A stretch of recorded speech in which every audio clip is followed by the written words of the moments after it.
আসসালামু আলাইকুম সবাইকে। দ্বিতীয় পার্টে তোমাদের সবাইকে স্বাগতম। আমরা দ্বিতীয় পার্টে চলে আসছি। তো প্রথম পার্টে তোমরা জানো কারেন্ট চলে গেছিল, বিদ্যুৎ চলে যাওয়ার কারণে আমরা হচ্ছে যে প্রথম পার্টে কতগুলা স্লাইড পড়াইছি, আমরা 67টা স্লাইড পড়াইছি মোটামুটি 2 ঘন্টা 20 মিনিটে টানা। এরপরে আমাদের কারেন্ট চলে গেছিলো, সো কেটে যাওয়া লাগছে। এখন আমরা সেকেন্ড পার্টটা কভার করব, তোমরা জয়েন করতে থাকো। ততক্ষণে তোমাদের নোট ফাইলটা যেন হারায় না যায়, এই জন্য আমি নোটটা সেভ করে রাখি। নাহলে অনেক ক্ষেত্রে কি হয়, এরকম ক্লাস নিতে নিতে যদি কোনো কারণে ইলেকট্রিসিটি চলে যায় বা হয়ে যায়, অনেক ক্ষেত্রে নোট হারায় যায়। নোট হারিয়ে গেলে পরে নোট দিতে পারি না, তখন দেখা যাচ্ছে যে তোমরা মন খারাপ করো। তো আমি একটু নোটটা সেভ করে রাখি, ততক্ষণে তোমরা সবাই জয়েন করে ফেলো। তাহলে আমি এটার নাম দিই জিএসটি ম্যারাথন।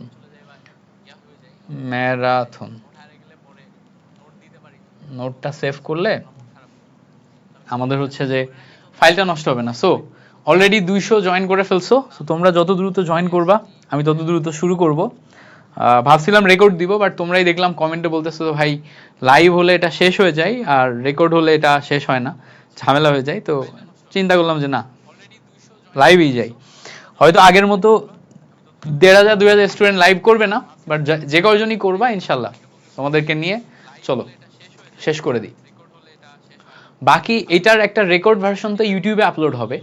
তো ইউটিউবে যে রেকর্ড ভার্সনটা আপলোড হবে ওইটা মোটামুটি 2টা কম্বাইন করে দিয়ে দেওয়া হবে, 3 ঘন্টা 3.5 ঘন্টা যাই যাক, কম্বাইন করে দিয়ে দেওয়া হবে, সমস্যা নেই। তো আমরা মৌলের পর্যায়বৃত্ত ধর্ম রাসায়নিক বন্ধন এটাতে ছিলাম। এখানে আমরা অলরেডি 23 টাইম থেকে সলভ করে ফেলছি। এখন আমরা পরেরগুলা দেখব। পরেরগুলাতে আসো কি বলছে একটু দেখি। বলছে কি বলছে, স্ক্যান্ডিয়াম অবস্থানান্তর মৌল নয় কারণ এর স্থিত আয়নের ডি অরবিটাল গুলা। দেখো স্ক্যান্ডিয়াম হচ্ছে আমাদের অবস্থানান্তর মৌল নয়, বিকজ এর স্থিত আয়নের ডি অরবিটাল। তো স্ক্যান্ডিয়াম মূলত 21টা ইলেকট্রন বিশিষ্ট একটা পরমাণু। এ যখন স্থিত আয়ন তৈরি করে তখন স্ক্যান্ডিয়াম 3+ এ রূপান্তর হয়। স্ক্যান্ডিয়াম 3+ এ রূপান্তর হলে, খেয়াল করে দেখো, স্ক্যান্ডিয়াম 3+ এ রূপান্তর হলে এই 3টা ইলেকট্রন ছেড়ে দিচ্ছে। 3টা ইলেকট্রন ছেড়ে দিলে এর আর্গনের 18টা, এবং ভালো করে খেয়াল করলে দেখবা 3d তে 0, 4s এ 0টা তৈরি হচ্ছে, কারণ 21টা থেকে 3টা ছেড়ে দিলে 18টা থাকে। তো স্থিত আয়নের ইলেকট্রন বিন্যাসে যদি 3d তে 0 আসে তখন সে তোমার অবস্থানান্তর মৌল, কিন্তু এই তোমার হচ্ছে ডি ব্লক মৌল, কিন্তু অবস্থানান্তর মৌল নয়। কারণ অবস্থানান্তর মৌল হইতে গেলে ডি অরবিটালে 1 থেকে 9টা ইলেকট্রন থাকতে হয়। অবস্থানান্তর মৌল হইতে গেলে ডি অরবিটালে 1 থেকে 9টা ইলেকট্রন থাকতে হয়। তাহলে ডি অরবিটাল খালি, এই জন্য সে অবস্থানান্তর মৌল নয়। ডি অরবিটাল খালি, এই জন্য সে অবস্থানান্তর মৌল নয়। এটা আমাদের ক্লিয়ারিটি হয়েছে।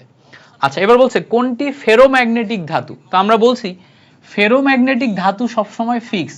কোনটা? 3টা। একটা হচ্ছে আয়রন, আরেকটা হচ্ছে কোবাল্ট, আরেকটা হচ্ছে নিকেল। এই 3টা সবসময় আমার ফেরোম্যাগনেটিক ধাতু হবে। তাহলে দেখো এই 3টার মধ্যে নিকেল আমার অপশনে আছে, দ্যাট মিন্স এ নাম্বার হবে আমার কারেক্ট আনসার। নিকেল অপশনে আছে, তার মানে এ নাম্বার হবে correct answer. Iron, cobalt, nickel. Nickel হচ্ছে আমার ফেরোম্যাগনেটিক ধাতু। তাহলে নিচের কোনটি ফেরোম্যাগনেটিক ধাতু? উত্তর হচ্ছে নিকেল। নিকেল হচ্ছে আমার ফেরোম্যাগনেটিক ধাতু। ওকে, মনে থাকবে? পারবো কিনা বলো? আচ্ছা, তাহলে নিকেল হচ্ছে আমার ফেরোম্যাগনেটিক ধাতু। আচ্ছা, গ্রেট। এবার আসো এর পরের এমসিকিউতে আসি। বলছে কোন হ্যালাইডটি পানিতে আর্দ্র বিশ্লেষিত হয় না। এবার এখানে মজার ব্যাপার দেখো, পানিতে আর্দ্র বিশ্লেষণ, এই আর্দ্র বিশ্লেষণ হইতে গেলে তোমার পানির সাথে মৌলটার বিক্রিয়া করা লাগবে বা যৌগটার বিক্রিয়া করা লাগবে। পানির সাথে যৌগটার বিক্রিয়া করতে গেলে ওর কেন্দ্রীয় পরমাণু অথবা সাইড পরমাণুতে ডি অরবিটাল ফাঁকা থাকতে হবে আর্দ্র বিশ্লেষণের জন্য। ডি অরবিটাল ফাঁকা থাকতে হবে। যদি ডি অরবিটাল ফাঁকা থাকে তাহলে আর্দ্র বিশ্লেষণ হবে। যেমন ধরো এখানে আমি প্রথমে PCl3 তে আসি। PCl3 তে পি এবং সিএল দুইটাতেই 3d অরবিটাল ফাঁকা আছে, দুইটাতেই 3d অরবিটাল ফাঁকা আছে। এবার দেখো PCl5, এটার ক্ষেত্রেও ফসফরাস এবং ক্লোরিন দুইটাতেই 3d অরবিটাল ফাঁকা আছে। তুমি যখন NCl3 নিবা, এখানে আমার নাইট্রোজেনে কোনো ডি অরবিটাল নাই, বাট ক্লোরিনে আমার 3d অরবিটাল ফাঁকা আছে। তার মানে এটা আর্দ্র বিশ্লেষণ সম্ভব, এটা আর্দ্র বিশ্লেষণ সম্ভব, এটা আর্দ্র বিশ্লেষণ সম্ভব। বাট যখন আমি NF3 তে যাব, খেয়াল করো NF3 তে যাব, NF3 তে গেলে এখানে দেখবা নাইট্রোজেনেও কোনো 3d অরবিটাল নাই, ফ্লোরিনেও কোনো 3d অরবিটাল নাই, বা d অরবিটাল ফাঁকা নাই। এই দুইটাতে d অরবিটাল ফাঁকা না থাকার কারণে এখানে কি, এখানে d অরবিটাল ফাঁকা নাই, d অরবিটাল অ্যাভেলেবল নাই। d অরবিটাল অ্যাভেলেবল না থাকার কারণে তোমার হচ্ছে আদ্র বিশ্লেষণ হয় না। তার মানে আমার এখানে এইটা হবে কারেক্ট আনসার। কোনটা? এটা NF3। NF3 তে আদ্র বিশ্লেষণ হয় না। যদি NF3 না থাকতো তাহলে সবচেয়ে প্রবাবল কারেক্ট আনসার কোনটা হইতো জানো? যদি NF3 না থাকতো তখন আমার NCl3 হইতো। কেন? কারণ তখন আমি আর ক্লোরিনকে বিবেচনা করতাম না, তখন আমি নাইট্রোজেনকে বিবেচনা করতাম যে নাইট্রোজেনের ডি অরবিটাল ফাঁকা আছে কিনা। নাইট্রোজেনের ডি অরবিটাল ফাঁকা নাই। বুঝতে পারছো? যদি আমার NF3 না থাকতো তখন আমার NCl3 কে আমি বিবেচনা করতাম। NCl3 নাইট্রোজেনের ডি অরবিটাল ফাঁকা না থাকার কারণে NCl3 আদ্র বিশ্লেষিত হয় না, এটা বলতাম। বুঝতে পারছো? তাহলে দেখো নিচের কোনটি আদ্র বিশ্লেষিত হয়? উত্তর হচ্ছে মাস্ট। উত্তর হচ্ছে PCl3 আদ্র বিশ্লেষিত হয়, PCl5 আদ্র বিশ্লেষিত হয়। হয় না কোনগুলা? NCl3 হয় না, কিন্তু ক্লোরিনকে বিবেচনা করলে আবার হয়। ক্লোরিনকে বিবেচনা করলে আবার হয়।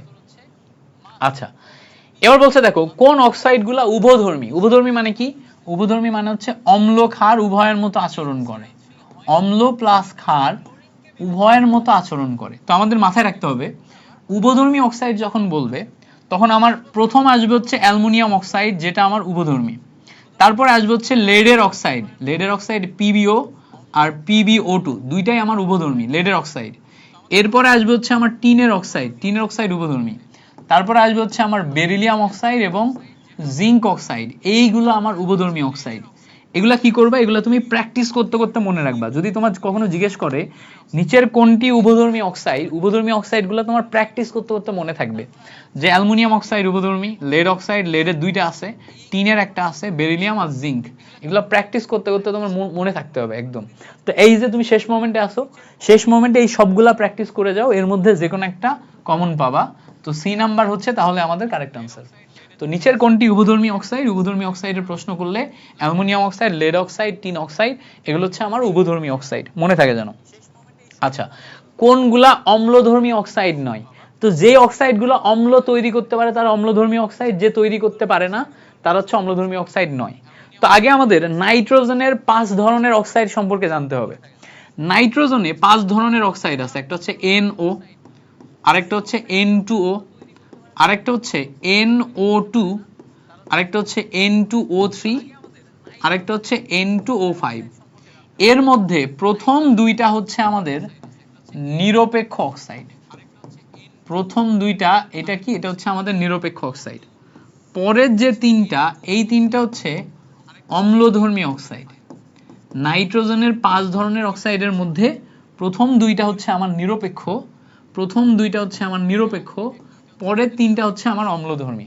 তাহলে আমার নাইট্রোজেনের 5 ধরনের অক্সাইড আছে, প্রথম দুইটা নিরপেক্ষ, পরের তিনটা কি? অম্লধর্মী। প্রথম দুইটা নিরপেক্ষ মানে কি? এ অম্ল ক্ষার কারোর সাথেই মানে কোনোটাই তৈরি করে না। পরের গুলো আমার অম্লধর্মী মানে কি? এগুলা থেকে সব আমার অ্যাসিডিক অংশে তৈরি হয়, মানে এগুলা থেকে আমার নাইট্রিক অ্যাসিড, নাইট্রাস অ্যাসিড এগুলা তৈরি হয়। তার মানে খেয়াল করে দেখো এখানে আমার এইটা থেকেও অ্যাসিড তৈরি হয়, এটা থেকেও অ্যাসিড তৈরি হয়। আমরা জানি সালফার ডাইঅক্সাইড যেটা আছে এটা থেকে সালফিউরিক অ্যাসিড তৈরি হতে পারে, সালফিউরাস অ্যাসিড তৈরি হতে পারে। তার মানে এটাও আমার অম্লধর্মী। বাট N2O যেহেতু নিরপেক্ষ, তাহলে নিচের কোনটি অম্লধর্মী নয়? সেটা হচ্ছে নিরপেক্ষ অক্সাইডটা অম্লধর্মী নয়। এই যে NO আর N2 এই দুটো নিরপেক্ষ, তাহলে ওটা আমার অম্লধর্মী নয়। বুঝতে পারছো? আচ্ছা, এবার বলছে দেখো কোনগুলা অপধাতু। অপধাতু মানে কি? অপধাতু মানে যেগুলা ধাতু অধাতু উভয়ের মতো আচরণ করে। ধাতু প্লাস অধাতু উভয়ের মতো যারা আচরণ করে তাদেরকে অপধাতু বলে। কারা? ধাতু অধাতু উভয়ের মতো আচরণ করে হচ্ছে সিলিকন, জার্মেনিয়াম এবং আর্সেনিক। এগুলো হচ্ছে ধাতু অধাতু উভয়ের মতো আচরণ করে। তার মানে এ নাম্বার হচ্ছে আমাদের কারেক্ট আনসার। বুঝতে পারছো? সিলিকন, জার্মেনিয়াম, আর্সেনিক এগুলো আমার ধাতু অধাতু উভয়ের মতো আচরণ করে। দ্যাটস ওয়াই এটা হচ্ছে আমার কারেক্ট আনসার। ওকে, তাহলে অপধাতু কারা? Silicon, germanium, arsenic. এটা একদম মুখস্থ করে ফেলবো, এটা একদম মুখস্থ করে ফেলবো যাতে এটা আমরা একদম 100% পারি। আচ্ছা, পরে বলছে দেখো গ্যালেনা কোন ধাতুর আগরিক। তো দেখো লেড সালফেটকে গ্যালেনা বলে। হ্যাঁ, লেড সালফেট যেটা আছে এটা হচ্ছে গ্যালেনা। তো লেড সালফেট যেহেতু গ্যালেনা, তার মানে গ্যালেনা হচ্ছে লেড ধাতুর আকরিক। গ্যালেনা কি? গ্যালেনা হচ্ছে লেড ধাতুর আকরিক, এটা মনে রাখবা। আচ্ছা, এবার বলছে দেখো এস ব্লক মৌলের সংখ্যা কতটি। তো আমরা মাথায় রাখবো যে এস ব্লক মৌলের সংখ্যা হচ্ছে 14টা, পি ব্লক মৌলের সংখ্যা হচ্ছে 36টা, ডি ব্লক মৌলের সংখ্যা হচ্ছে 41টা, এফ ব্লক মৌলের সংখ্যা হচ্ছে কতটা? 27টা।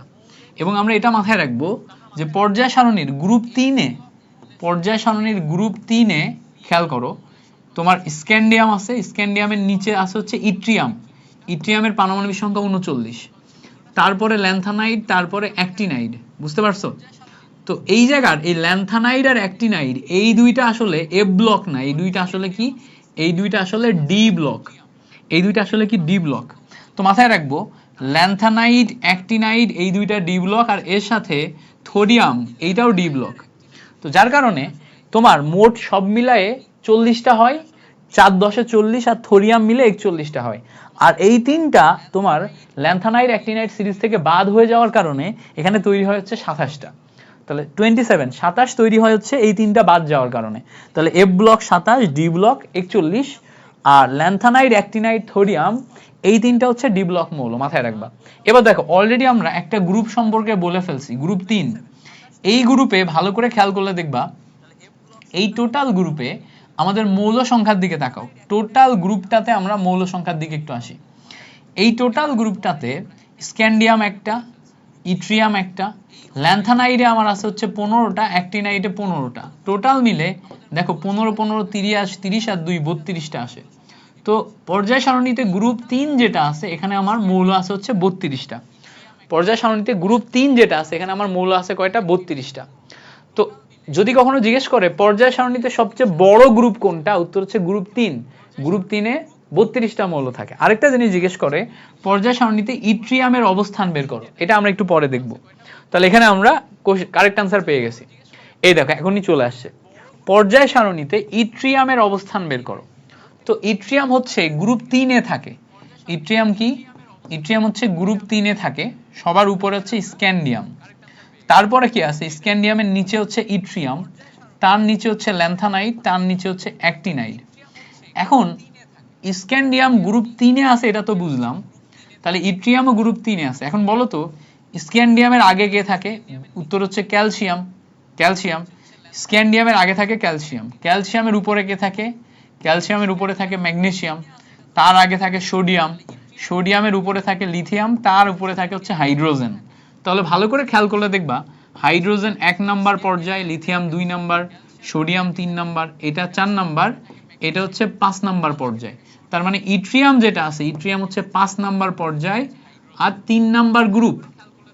তার মানে ইট্রিয়াম পর্যায় 5 এবং গ্রুপ 3 এর মৌল। ইট্রিয়াম কি? ইট্রিয়াম হচ্ছে পর্যায় 5 এবং গ্রুপ 3 এর মৌল। তাহলে নিচের কোনটি সঠিক? তাহলে পর্যায় সারণীতে ইট্রিয়ামের অবস্থা হচ্ছে পর্যায় 5 গ্রুপ 3, পর্যায় 5 গ্রুপ 3। বুঝতে পারছো? মাথায় থাকে জানো। আচ্ছা, দৈত্যাকার অণু গঠন করে কোনটা? উত্তর হচ্ছে সিলিকন অক্সাইড। সিলিকন অক্সাইড এইটা অনেকগুলা অণু একত্রিত হয়ে দৈত্যাকার অণু গঠন করে। যেমন দেখো সিলিকনের ক্ষেত্রে এই জায়গায় অক্সিজেনের সাথে যে ডাবল বন্ড আছে না, এই বন্ড ভেঙে যায়, ভেঙে যে এদিকে একটা বন্ড আসে, এদিকে একটা বন্ড আসে। এখন অক্সিজেনের তো হাত আছে, এদিকেও হাত আছে, এদিকেও হাত আছে। এবার খেয়াল করো এই সিলিকনেরও 4টা হাত, ফলে এদিকে একটা অক্সিজেন যায়, এদিকে একটা অক্সিজেন যায়, এদিকেও হাত খোলা, এদিকেও হাত খোলা। এবার খেয়াল করো অক্সিজেনের এই হাতে আরেকটা সিলিকন বসবে, এই অক্সিজেনে আরেকটা সিলিকন বসবে, এই অক্সিজেনে আরেকটা সিলিকন বসবে। এবার তাহলে কি ঘটবে বলতো? এই হাতগুলোও আবার খালি হয়ে যাবে, এই হাতে আবার কি বসবে? অক্সিজেন হবে, তাই না? এবার খেয়াল করো এই হাতে অক্সিজেন যাবে, ফলে এই হাতে আবার একটা সিলিকন বসবে। এবার তার মানে এই সিলিকন আর এই সিলিকন মাঝখানে কি হবে? ব্রিজিং হবে অক্সিজেন দিয়ে, ব্রিজিং হবে অক্সিজেন দিয়ে, তাহলে মাঝখানে কি বসবে? সিলিকন বসবে। বুঝতে পারছো? এইভাবে এটা এত বড় আকৃতি গঠন করে যেখানে বন্ধন শেষ হয় না। আকৃতি বড় এত গঠন করে যে বন্ধন শেষ হয় না, এটা একটা বৃহৎ আকৃতির অণু গঠন করে। ফলে কি হয়? এর গলনাঙ্ক, স্ফুটনাঙ্ক অনেক বেশি হয়। এর গলনাঙ্ক বেশি, স্ফুটনাঙ্ক এটাও বেশি, ঠিক আছে? গলনাঙ্ক সম্ভবত 1910, স্ফুটনাঙ্ক সম্ভবত 2230, এরকম, এত বেশি। তো এটা হচ্ছে একটা বৃহৎ আকৃতির কেলাস গঠন করে, যেটার গলনাঙ্ক স্ফুটনাঙ্ক ওটাও বেশি, এবং এটাই মানে এটার বন্ধন ভাঙতে অনেক বেশি তাপের প্রয়োজন হয়। এটা একটু চেক দিও তো, এটা আমি মোটামুটি হচ্ছে কাছাকাছি ইনফরমেশন লিখছি, চেক দিও। আচ্ছা, নিচের কোন মৌলটি জারণ সংখ্যা সর্বোচ্চ হতে পারে? তো ভালো করে খেয়াল করো, এখানে যে কয়টা আছে এর মধ্যে ক্রোমিয়াম যৌগ গঠন করে K2Cr2O7। ক্রোমিয়ামে তুমি যদি এখানে জারণ সংখ্যা বের করো, টোটাল যৌগের জারণ সংখ্যা 0, পটাশিয়ামের জন্য +2, ক্রোমিয়ামের জন্য 2x লিখো, অক্সিজেনের জন্য 2 করলে 7 × 14, এখান থেকে ক্যালকুলেশন করলে 2x = 12, x = +6 আসে। ফলে আমরা দেখতে পাচ্ছি ক্রোমিয়ামের জারণ সংখ্যা এখানে +6 সর্বোচ্চ আসে, বাকিগুলোর ক্ষেত্রে দেখবা এত বড় আসবে না। যেটাই তুমি যাও, আয়রনের +2 +3 হবে, +2 +3 হবে, কোবাল্ট ভ্যানাডিয়াম এত বেশি হবে না। তো সবচেয়ে বেশি জারণ সংখ্যা হচ্ছে ক্রোমিয়াম দেখায়। তো তোমাকে যদি ডি ব্লক বা অবস্থানান্তর মৌলের মধ্যে কে সবচেয়ে বেশি জারণ সংখ্যা দেখায় সেটা বের করতে বলে, একটা হচ্ছে ক্রোমিয়াম আর একটা হচ্ছে ম্যাঙ্গানিজ। ম্যাঙ্গানিজের ক্ষেত্রে KMnO4, এখানে তুমি যদি কাউন্ট করো ম্যাঙ্গানিজের জারণ মান +7 আসে, একদম হাইয়েস্ট সর্বোচ্চ জারণ সংখ্যা দেখায় হচ্ছে ম্যাঙ্গানিজ, সেটা কত? +7, এর চেয়ে বড় আর কেউ দেখাইতে পারে না। ম্যাঙ্গানিজের ক্ষেত্রে K2MnO4, এটাও তুমি দেখতে পারো এখানে +6 আসবে, ঠিক আছে, +6 আসবে। তাহলে দেখো ম্যাঙ্গানিজের ক্ষেত্রে সর্বোচ্চ জারণ মান পাওয়া যায়, ক্রোমিয়ামের ক্ষেত্রে সর্বোচ্চ জারণ মান পাওয়া যায়। যেহেতু এখানে আমার ক্রোমিয়াম আছে, উত্তর হবে হচ্ছে ক্রোমিয়াম। তাহলে ম্যাঙ্গানিজ এবং ক্রোমিয়াম, এইটা হচ্ছে আমার কারেক্ট অ্যান্সার আসবে, তাই না? ওকে, ম্যাঙ্গানিজ ক্রোমিয়াম। আচ্ছা, এবার দেখো, এটা অত্যন্ত গুরুত্বপূর্ণ একটা এমসিকিউ, এটা একদম মুখস্থ করে রাখবা, হাজারি স্যারের মেইন বইয়ের এমসিকিউ। হ্যাঁ, এইটা মুখস্থ কেন করবা? কারণ হচ্ছে এটা তুমি নর্মালি ক্যালকুলেশন করে বের করতে গেলে বিপদে পড়বা, পারবা না। নর্মালি ক্যালকুলেশন করে বের করতে গেলে পারবা না। দেখো আমি বলতেছি কেন। দেখো, আমরা জানি যে ক্রোমিয়াম হচ্ছে 24টা ইলেকট্রন থাকে, ম্যাঙ্গানিজ হচ্ছে আমাদের 25টা ইলেকট্রন থাকে, আয়রন হচ্ছে আমাদের 26টা ইলেকট্রন থাকে। তো ক্রোমিয়ামের ইলেকট্রন বিন্যাস করলে প্রথমে আর্গন আসে, তারপর 3d, তারপরে 4s। এখানে কি আসবে? ম্যাঙ্গানিজের ইলেকট্রন বিন্যাস করলেও আর্গন 3d 4s, সেম ভাবে আর্গন 3d 4s। এবার বলো তো, ম্যাঙ্গানিজে ক্রোমিয়ামের ক্ষেত্রে ইলেকট্রন বিন্যাস কি ব্যতিক্রম না? প্রথমে আর্গনের 18, তারপরে দেখো 4s এবং 3d এর মধ্যে আমরা জানি 4s এ 2টা দিলে 3d তে 4টা হয়ে যায়, বাট আমরা জানি ব্যতিক্রম ইলেকট্রন বিন্যাস, 3d তে 5টা এবং 4s এ 1টা যাবে। তাহলে এটা গেল ক্রোমিয়াম। আচ্ছা, এবার চিন্তা করো ম্যাঙ্গানিজের ক্ষেত্রে কি হবে? এখানে 5টা যাবে, এখানে 2টা যাবে। আয়রনের ক্ষেত্রে কি হবে? এখানে 6টা যাবে, এখানে 2টা যাবে। এই হচ্ছে আমার নর্মাল ইলেকট্রন বিন্যাস। বাট আমার ওখানে বলছে দেখো ম্যাঙ্গানিজ 2+, ম্যাঙ্গানিজ কি 2+, আয়রন 2+, ক্রোমিয়াম 3+। এই ক্রোমিয়ামের ক্ষেত্রে যদি আমি 3+ করতে যাই, তাহলে এখান থেকে একটা ইলেকট্রন বাদ আর এখান থেকে 2টা ইলেকট্রন বাদ। এখান থেকে 2টা ইলেকট্রন বাদ গেলে এখানে ডি অরবিটালে ইলেকট্রন থাকে কয়টা? 3টা। ডি অরবিটালে ইলেকট্রন থাকে কয়টা? 3টা। তাহলে 3টা হলে আমার অযুগ্ম ইলেকট্রন কয়টা হয়? 3টা হয়। তাহলে দেখো 3টা হয়। আচ্ছা, ম্যাঙ্গানিজ কি 2+? ম্যাঙ্গানিজ 2+ মানে হচ্ছে এর 2টা ইলেকট্রন বের করে দিবে। তাহলে এখান থেকে যদি 2টা ইলেকট্রন বের করে দেয়, ডি অরবিটালে স্টিল আমার ইলেকট্রন 5টা। ডি অরবিটালে স্টিল আমার ইলেকট্রন কয়টা? 5টা। 1 2 3 4 5। তাহলে দেখো এখানে আছে হচ্ছে আমার 3টা। তাহলে দেখো ক্রোমিয়ামে কয়টা ইলেকট্রন আছে? আমার 3টা। ম্যাঙ্গানিজে কয়টা আছে? 5টা। আচ্ছা, এবার আয়রনে যাও। আয়রন আমার দেখো 2+। আয়রন যদি 2+ করো, এখান থেকে যদি 2টা ইলেকট্রন বের হয়ে যায়, তখন আমার স্টিল 6টা ইলেকট্রন থাকে। 6টা ইলেকট্রন তুমি যদি ডি অরবিটালে বসাও, 1 2 3 4 5, এই একটা 6। তার মানে দেখো 2টা আমার জোড়া গঠন করছে। তাহলে অযুগ্ম কয়টা আছে? অযুগ্ম আছে হচ্ছে 4টা। তাহলে দেখো আয়রনে আমার কয়টা আসছে? আয়রনে আসছে আমার 4টা। তাহলে দেখো ম্যাঙ্গানিজ 2 4 3, তার মানে এ নাম্বার হচ্ছে আমার কারেক্ট আনসার। সবচেয়ে বেশি অযুগ্ম বা জোড়া ইলেকট্রন বা বিজোড় ইলেকট্রন কে আছে? ম্যাঙ্গানিজ 5টা, আয়রনে 4টা, ক্রোমিয়ামে 3টা। বুঝতে পারছো? তো এত ক্যালকুলেশন করে বের করা তো টাফ। এই জন্য আমি বলছি এটা মেইন বইয়ের ম্যাথ, এইটা একটু ট্রাই করবা। মেইন বইয়ের এমসিকিউ যেটা, এটা একটু ট্রাই করবা মনে রাখতে, যাতে পরীক্ষায় আসলে তুমি ভুল না করো। ওকে, এটা যেহেতু মেইন বইয়ের, এজন্য একটু ট্রাই করবা মনে রাখতে। আচ্ছা, বলছে কোনটি ম্যাঙ্গানিজ ধাতুর অস্থিতিশীল জারণমান? তো ম্যাঙ্গানিজ ধাতু এটা কি কি তৈরি করতে পারে? দেখো ম্যাঙ্গানিজের ক্ষেত্রে ম্যাঙ্গানিজ অক্সাইড তৈরি করতে পারে। ম্যাঙ্গানিজ অক্সাইড তৈরি করলে জারণমান +2। MnO2 তৈরি করতে পারে, MnO2 তৈরি করলে জারণ মান +4, কে MnO4 তৈরি করতে পারে, এটার ক্ষেত্রে জারণ মান +7, K2 MnO4 তৈরি করতে পারে, এটার ক্ষেত্রে জারণ মান +6। তাহলে দেখো ম্যাঙ্গানিজে +2 অ্যাভেলেবল, +4 অ্যাভেলেবল, +7 অ্যাভেলেবল, +6 অ্যাভেলেবল। তো দেখো তো +2 +4 +7 তিনটা পেয়ে গেছি না, +2 +4 +7 তিনটা পেয়ে গেছি। +3 কি আছে? +3 আমি দেখো এতগুলা যৌগ লিখছি পাই নাই, তার মানে ম্যাঙ্গানিজের ক্ষেত্রে +3 হচ্ছে অ্যাভেলেবল না, এটা আমার অস্থিতিশীল জারণ মান, এটা হয় না। ম্যাঙ্গানিজের ক্ষেত্রে +3 হচ্ছে হয় না, তাহলে ম্যাঙ্গানিজের ক্ষেত্রে +3 হয় না, তাহলে ম্যাঙ্গানিজের অস্থিতিশীল জারণ মান কত? +3। ম্যাঙ্গানিজের অস্থিতিশীল জারণ মান কত? +3। পারবো কিনা বলো? পারার কথা। আচ্ছা, এবার বলছে দেখো এই যৌগে কোবাল্টের সন্নিবেশ সংখ্যা কত? তাহলে কোবাল্ট হচ্ছে আমার এখানে কেন্দ্রীয় পরমাণু, সন্নিবেশ সংখ্যা চাইছে মানে তোমার কতগুলা লিগ্যান্ড যুক্ত হইছে, কতগুলা লিগ্যান্ড যুক্ত হইছে, মোট লিগ্যান্ড, বুঝছো? মোট লিগ্যান্ড আমার এখানে খোঁজা হচ্ছে। তাহলে মোট লিগ্যান্ড কিভাবে খুঁজবো? দেখো এখানে আমার আছে অ্যামোনিয়া 4টা, ক্লোরিন আছে 2টা, তাহলে 4 + 2 মিলে আমার আছে কত? 6টা। তাহলে দেখো 4টা অ্যামোনিয়া 2টা ক্লোরিন মিলে আমার 6টা, তাহলে মোট লিগ্যান্ড 6টা, তার মানে সন্নিবেশ সংখ্যা হচ্ছে আমার 6। মোট লিগ্যান্ড 6টা, সন্নিবেশ সংখ্যা 6। নিচের কোন যৌগটি রঙিন যৌগ গঠন করে? কোন আয়নটি রঙিন যৌগ গঠন করে? রঙিন যৌগ কারা গঠন করবে? যারা অবস্থানান্তর মৌল, যারা অবস্থানান্তর মৌল, যারা অবস্থানান্তর মৌল তারাই হচ্ছে রঙিন, তাই না? এখন অবস্থানান্তর মৌল কারা? দেখো এখানে ভালো করে খেয়াল করো, scandium, titanium, vanadium, chromium, manganese, iron, cobalt, nickel, copper, zinc.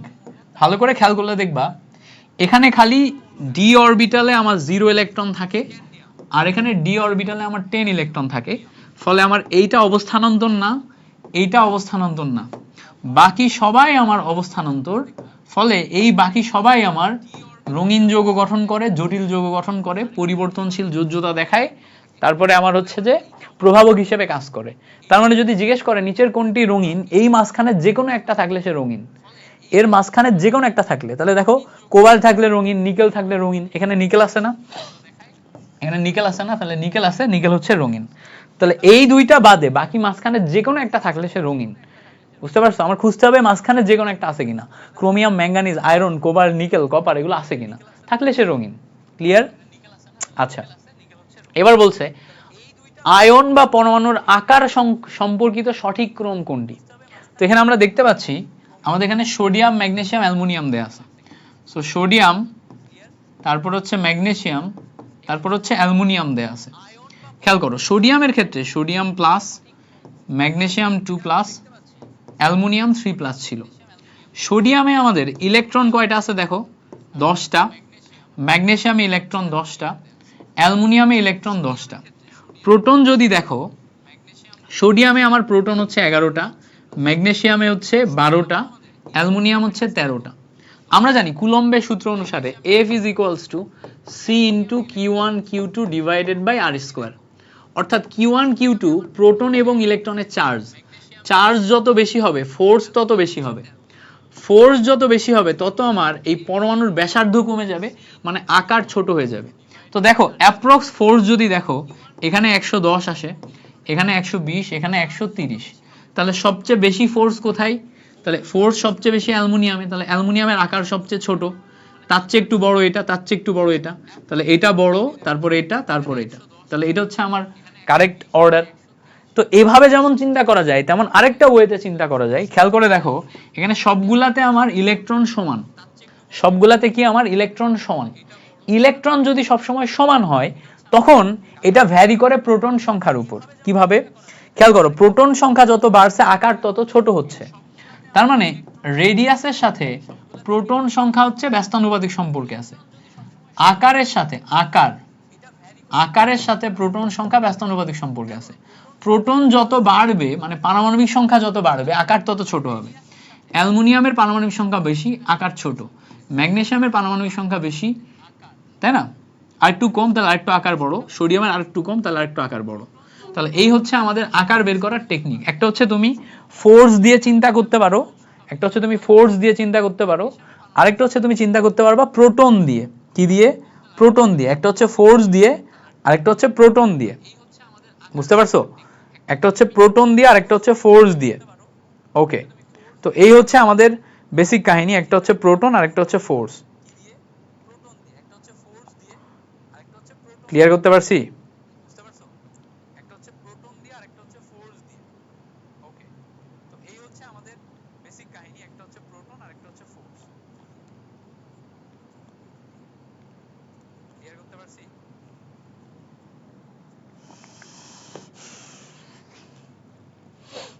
আচ্ছা, এবার বলছে এ আর বি পরমাণুর ব্যাসার্ধ যথাক্রমে 37 পিকোমিটার আর দেখো 99 পিকোমিটার। এ বি এর সমযোজী যৌগের বন্ধন দূরত্ব কত? তো জিনিসটা এরকম, ধরো আমাদের কাছে একটা এ পরমাণু আছে, আরেকটা হচ্ছে বি পরমাণু আছে। তো এ পরমাণুর ক্ষেত্রে এটার ব্যাসার্ধ আমার 37 পিকোমিটার, আর বিটার জন্য আমার 99 পিকোমিটার। এখন যদি এরা সমযোজী বন্ধন গঠন করে, সমযোজী বন্ধন গঠন মানে কি? সমযোজী বন্ধন গঠন মানে হইতেছে এই পরমাণুটা যে এখানে যে একদম ইলেকট্রন শেয়ার করে একটার সাথে আরেকটা এভাবে সমযোজী বন্ধন গঠন করলো। তাহলে দেখো এখান থেকে এইটুকু ছিল আমার আর এ, তাই না? প্রথমটার ব্যাসার্ধ এখান থেকে এইটুকু ছিল আমার আর বি। এখন এই কেন্দ্র থেকে এই কেন্দ্রের মধ্যবর্তী দূরত্ব তুমি যদি বের করতে চাও, ধরো এটা ডি এ আর এটা যদি ডি বি হয়, তাহলে ডি এ বি এর দূরত্ব তুমি কি পাবা? প্রথমটার ব্যাসার্ধের সাথে পরেরটার ব্যাসার্ধের যোগফল, তাই না? তাহলে যোগ করলে একটা আসবে 37, আরেকটা আসবে 99, দুইটা মিলে আসবে হচ্ছে 136। তাহলে দেখো যদি সমযোজী ব্যাসার্ধ বের করতে বলে, তাহলে সমযোজী ব্যাসার্ধ বের করতে বললে দুইটা ব্যাসার্ধের যোগফল করলেই সমযোজী ব্যাসার্ধ পাওয়া যায়। যদি সমযোজী ব্যাসার্ধ বের করতে বলে তাহলে দুইটা ব্যাসার্ধের যোগফল করলেই সমযোজী ব্যাসার্ধ পাওয়া যায়। আচ্ছা, এই পর্যন্ত ছিল আমার মৌলের পর্যায়বৃত্ত ধর্ম। এখন আমরা যাচ্ছি হচ্ছে রাসায়নিক পরিবর্তন পার্টটাতে। তাহলে এখন থেকে আমরা রাসায়নিক পরিবর্তন এই পার্টটা সলভ করব। তো চলো আমরা রাসায়নিক পরিবর্তনে গুরুত্বপূর্ণ এমসিকিউ গুলা দেখে ফেলি।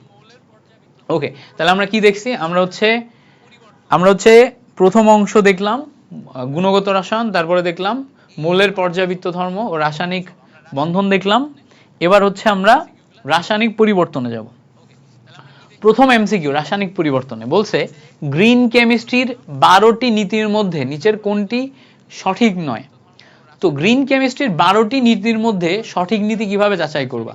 তো আমরা জানি গ্রিন কেমিস্ট্রির ক্ষেত্রে ধরো আমাদের এ একটা বিক্রিয়ক থেকে যদি বি একটা উৎপাদ তৈরি হয়, খেয়াল করো, এ একটা বিক্রিয়ক থেকে যদি বি একটা উৎপাদ তৈরি হয়, তো আমাদের বিক্রিয়ক যেটা সেটা নিতে হবে পরিবেশ বান্ধব, উৎপাদ যেটা সেটা হইতে হবে পরিবেশ বান্ধব।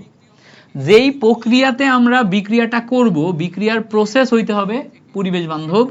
বিক্রিয়াতে আমরা যদি কোনো দ্রাবক ব্যবহার করি, দ্রাবক হইতে হবে পরিবেশ বান্ধব, যাতে কারো কোনো ক্ষতি না হয়।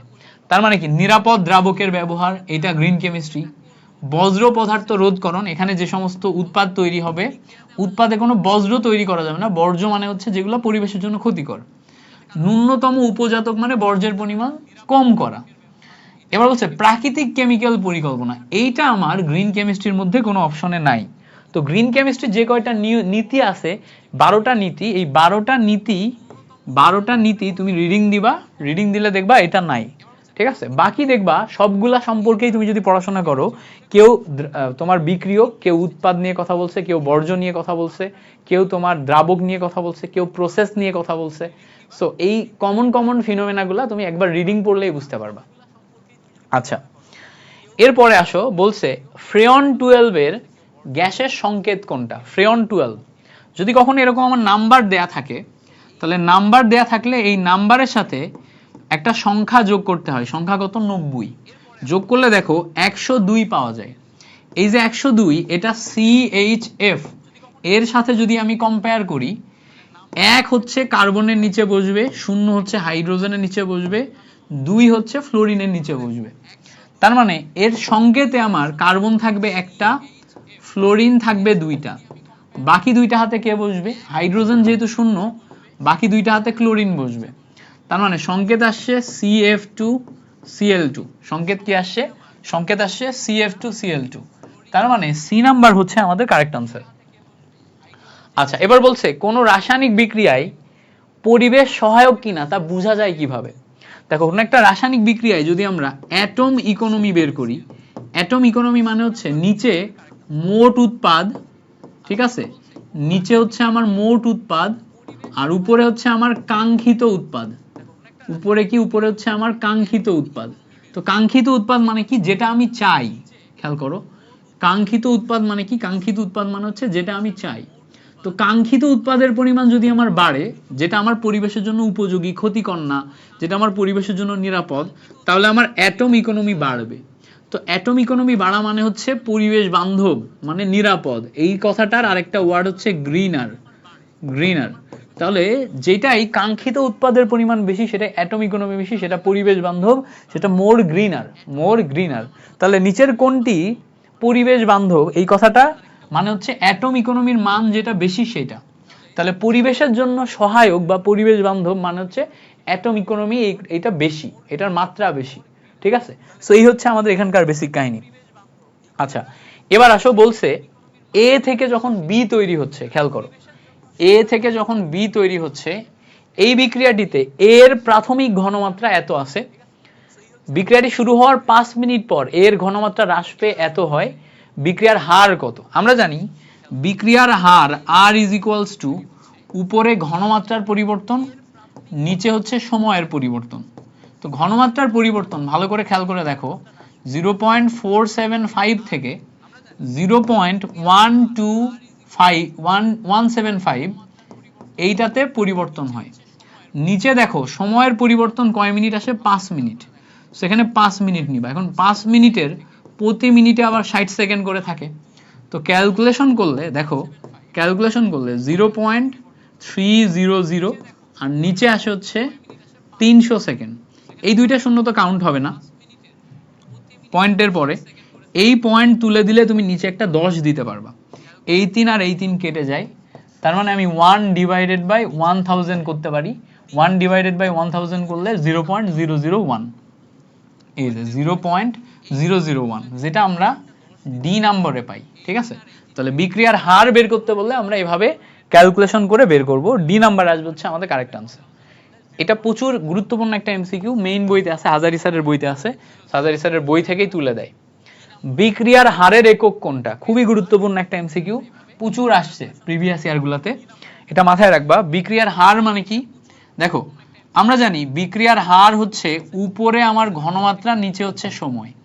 তো ঘনমাত্রার একক হচ্ছে আমার মোল পার লিটার, আর সময়ের একক আমি পার সেকেন্ড নিতে পারবো। আমি মোল পার লিটারের সাথে সময়ের একক আমি পার আওয়ার নিতে পারবো, আমি পার ডে নিতে পারবো, পার অন্য কিছু নিতে পারবো, বাট জিনিসটা এরকম হবে মোল পার লিটার পার সেকেন্ড। লিটারের জায়গায় কখনো কখনো আমরা ডেসিমিটার কিউবও বসাই, তাহলে মোল পার ডেসিমিটার কিউবও আমার বসতে পারে। তার মানে সি নাম্বার আসতেছে হচ্ছে আমার কারেক্ট আনসার। কোনটা আসতেছে, সি নাম্বার।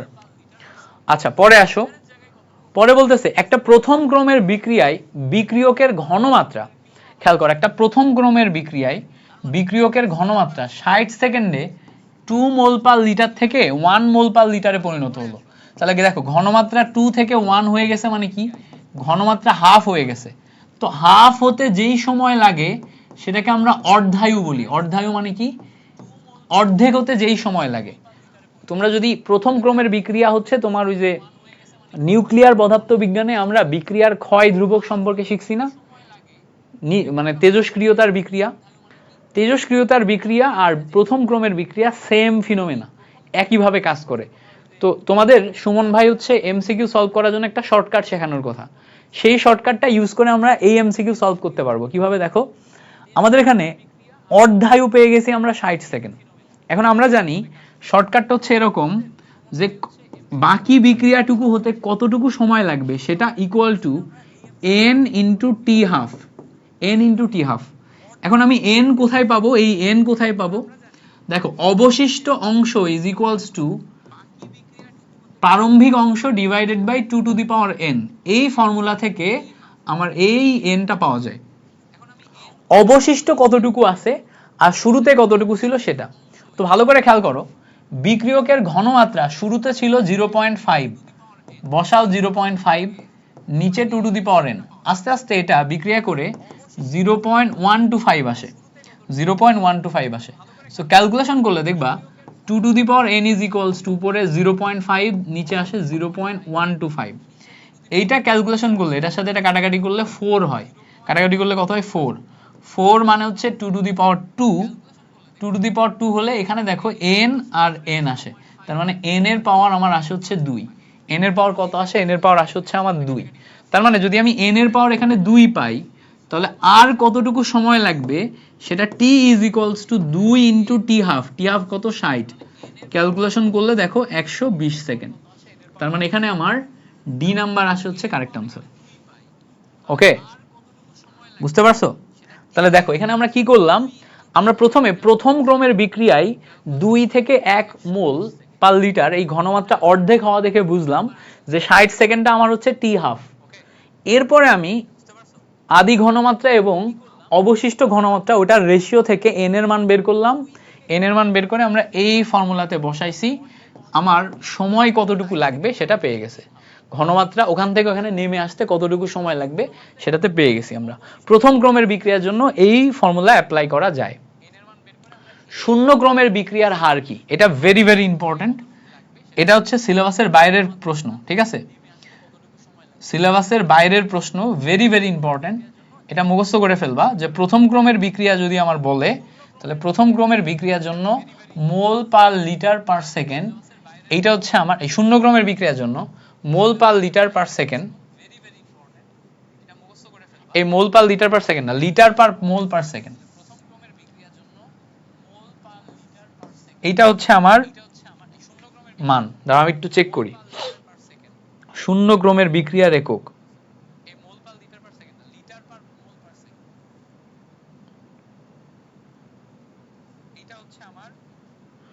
নাকি পার সেকেন্ড, ঠিক আছে ঠিক আছে, শূন্য ক্রমের বিক্রিয়া একক মোল পার লিটার পার সেকেন্ড, এটাই ঠিক আছে, মোল পার লিটার পার সেকেন্ড, মোল পার লিটার পার সেকেন্ড, এটা হচ্ছে শূন্য ক্রমের বিক্রিয়ার একক।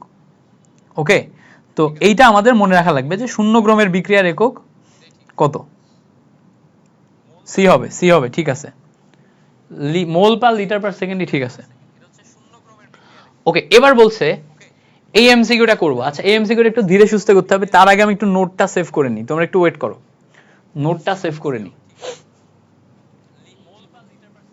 এটা ধীরে সুস্থে করা লাগবে, এমসিকিউটা একটু ধীরে সুস্থে করা লাগবে।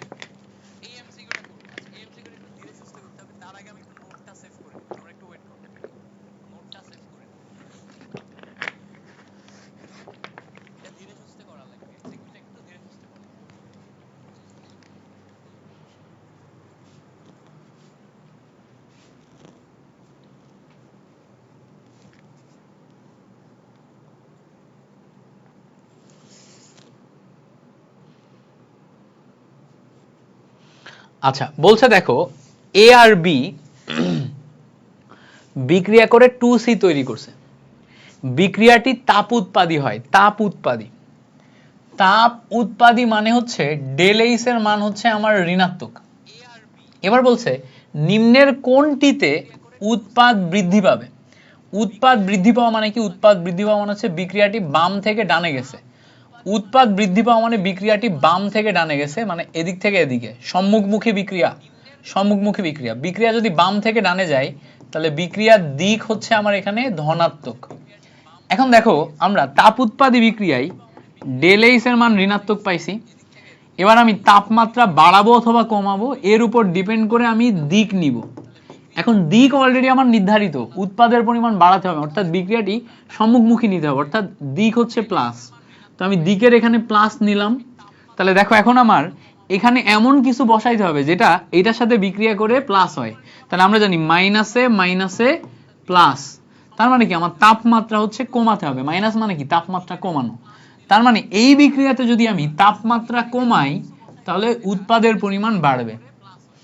যাদের যাদের মাথার উপর দিয়ে গেল তারা ইউটিউবে যে আমার লাশ হাতেলিয়ারের একটা ট্রিক ভিডিও দেখবা, লাশ হাতেলিয়ারের উপর অনেকগুলা ট্রিক ভিডিও আছে, ফ্রিতেই দেয়া আছে সলভ, ঠিক আছে, একটা ট্রিক ভিডিও দেখবা যে কোনো একটা লাশা তেলিয়ার মিল্টন ভাইয়া লিখবা, লিখে ট্রিক ভিডিও দেখবা, এইটার বেসিক আমি তোমাকে শেখাইছি সেখানে। এটা কেমনে করলাম, এটা জাস্ট তুড়ি দিয়ে 3 সেকেন্ডে সলভ করে ফেলতে পারবা যারা এই বেসিকটা জানো না। আর যারা গুচ্ছ ব্যাচে আমাদের সাথে ছিলা, আমি যখন গুচ্ছ ব্যাচে এটা শেখাইছি, ডিটেলস শেখাইছি, তুমি অলরেডি জানো যে এটা কেমনে হইছে, বুঝতে পারছো?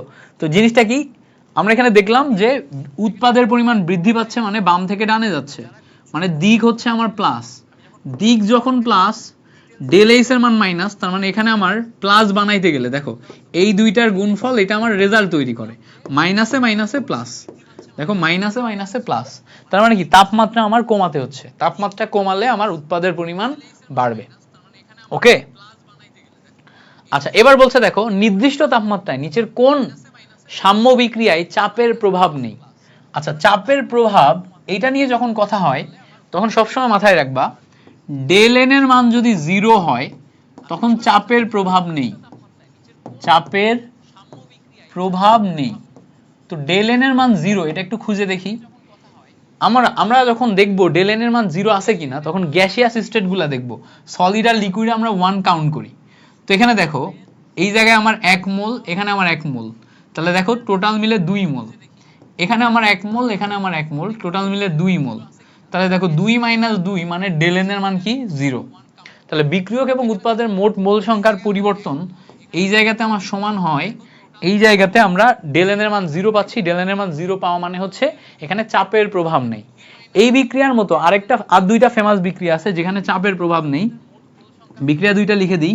সবচেয়ে বেশি আসে নাইট্রোজেন এবং অক্সিজেন বিক্রিয়া করে 2 মোল নাইট্রিক অ্যাসিড, নাইট্রিক অক্সাইড, এটাতে চাপের প্রভাব নেই। হাইড্রোজেন এবং আয়োডিন বিক্রিয়া করে 2 মোল হাইড্রোজেন আয়োডাইড, এটাতে চাপের প্রভাব নেই।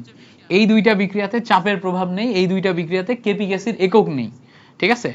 কেপি কেসির একক নেই, কেপি কেসির একক নেই, আবার চাপের প্রভাব নেই। এগুলো সব গুচ্ছতে আমরা শেখাইছি, গুচ্ছ ব্যাসে কেমিস্ট্রিতে ডিটেলস ক্লাসে শেখাইছিলাম।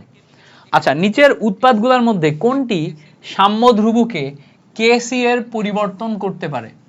সাম্য ধ্রুবক কেসি এর পরিবর্তন করতে পারে কোনটা? আমরা জানি কেবলমাত্র তাপমাত্রা পরিবর্তন করলে, তাপমাত্রা তুমি যদি বাড়াও অথবা কমাও তাহলে কেপি কেসির মানের পরিবর্তন হয়, না হলে কেপি কেসির মান হচ্ছে কনস্ট্যান্ট। কেপি কেসির মান শুধুমাত্র চেঞ্জ হয় তাপমাত্রা পরিবর্তন করলে, তাপমাত্রা পরিবর্তন করলে কেপি কেসির মান চেঞ্জ হয়, বাকি সব ক্ষেত্রে তোমার কেপি কেসির মান কি কনস্ট্যান্ট। তাহলে বি নাম্বার হচ্ছে আমার কারেক্ট আনসার।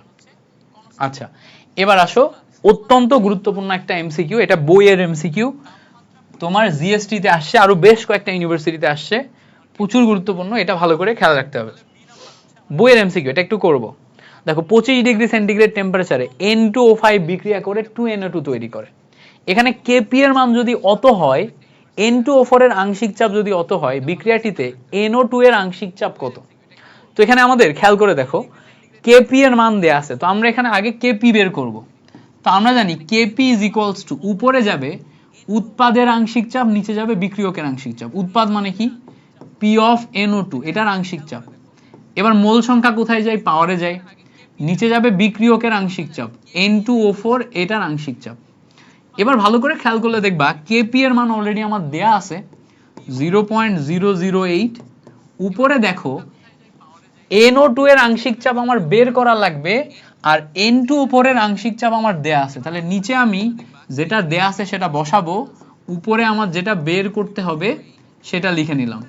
দেখো মোল সংখ্যা পাওয়ারে আর যদি গুণ করো তাহলে দেখো 0.008 into 0.8 equals to P of NO2 টোটালটা হোল স্কোয়ার। ক্যালকুলেশন করলে দেখো এখানে আমি ক্যালকুলেশন করলে পয়েন্ট তুলে দাও, তুলে দিলে 1 পয়েন্টের কারণে 1, 1 2 3, তিনটা শূন্য নিলাম, পয়েন্টের কারণে 1, একটা ঘর একটা শূন্য। তাহলে দেখো এখানে আমার 8 8টা কত আসতেছে? 8 8টা আসতেছে 64 ডিভাইডেড বাই তোমার 10 to the power -4 is equals two P of NO2 তার স্কোয়ার। এই স্কোয়ার এই সাইডে রুট করা যায়, রুট করলে দেখো 8 ইন্টু 10 টু দি পাওয়ার -2 পাওয়া যায়। কত পাওয়া যায়? 8 ইন্টু 10 টু দি পাওয়ার -2। তার মানে বি নাম্বার হচ্ছে আমার কারেক্ট আনসার। নিশ্চয়ই এটা এবার আচ্ছা ওকে, এবার আসো পরে বলছে নিচের কোনটিতে কেপি কেসির মান সমান?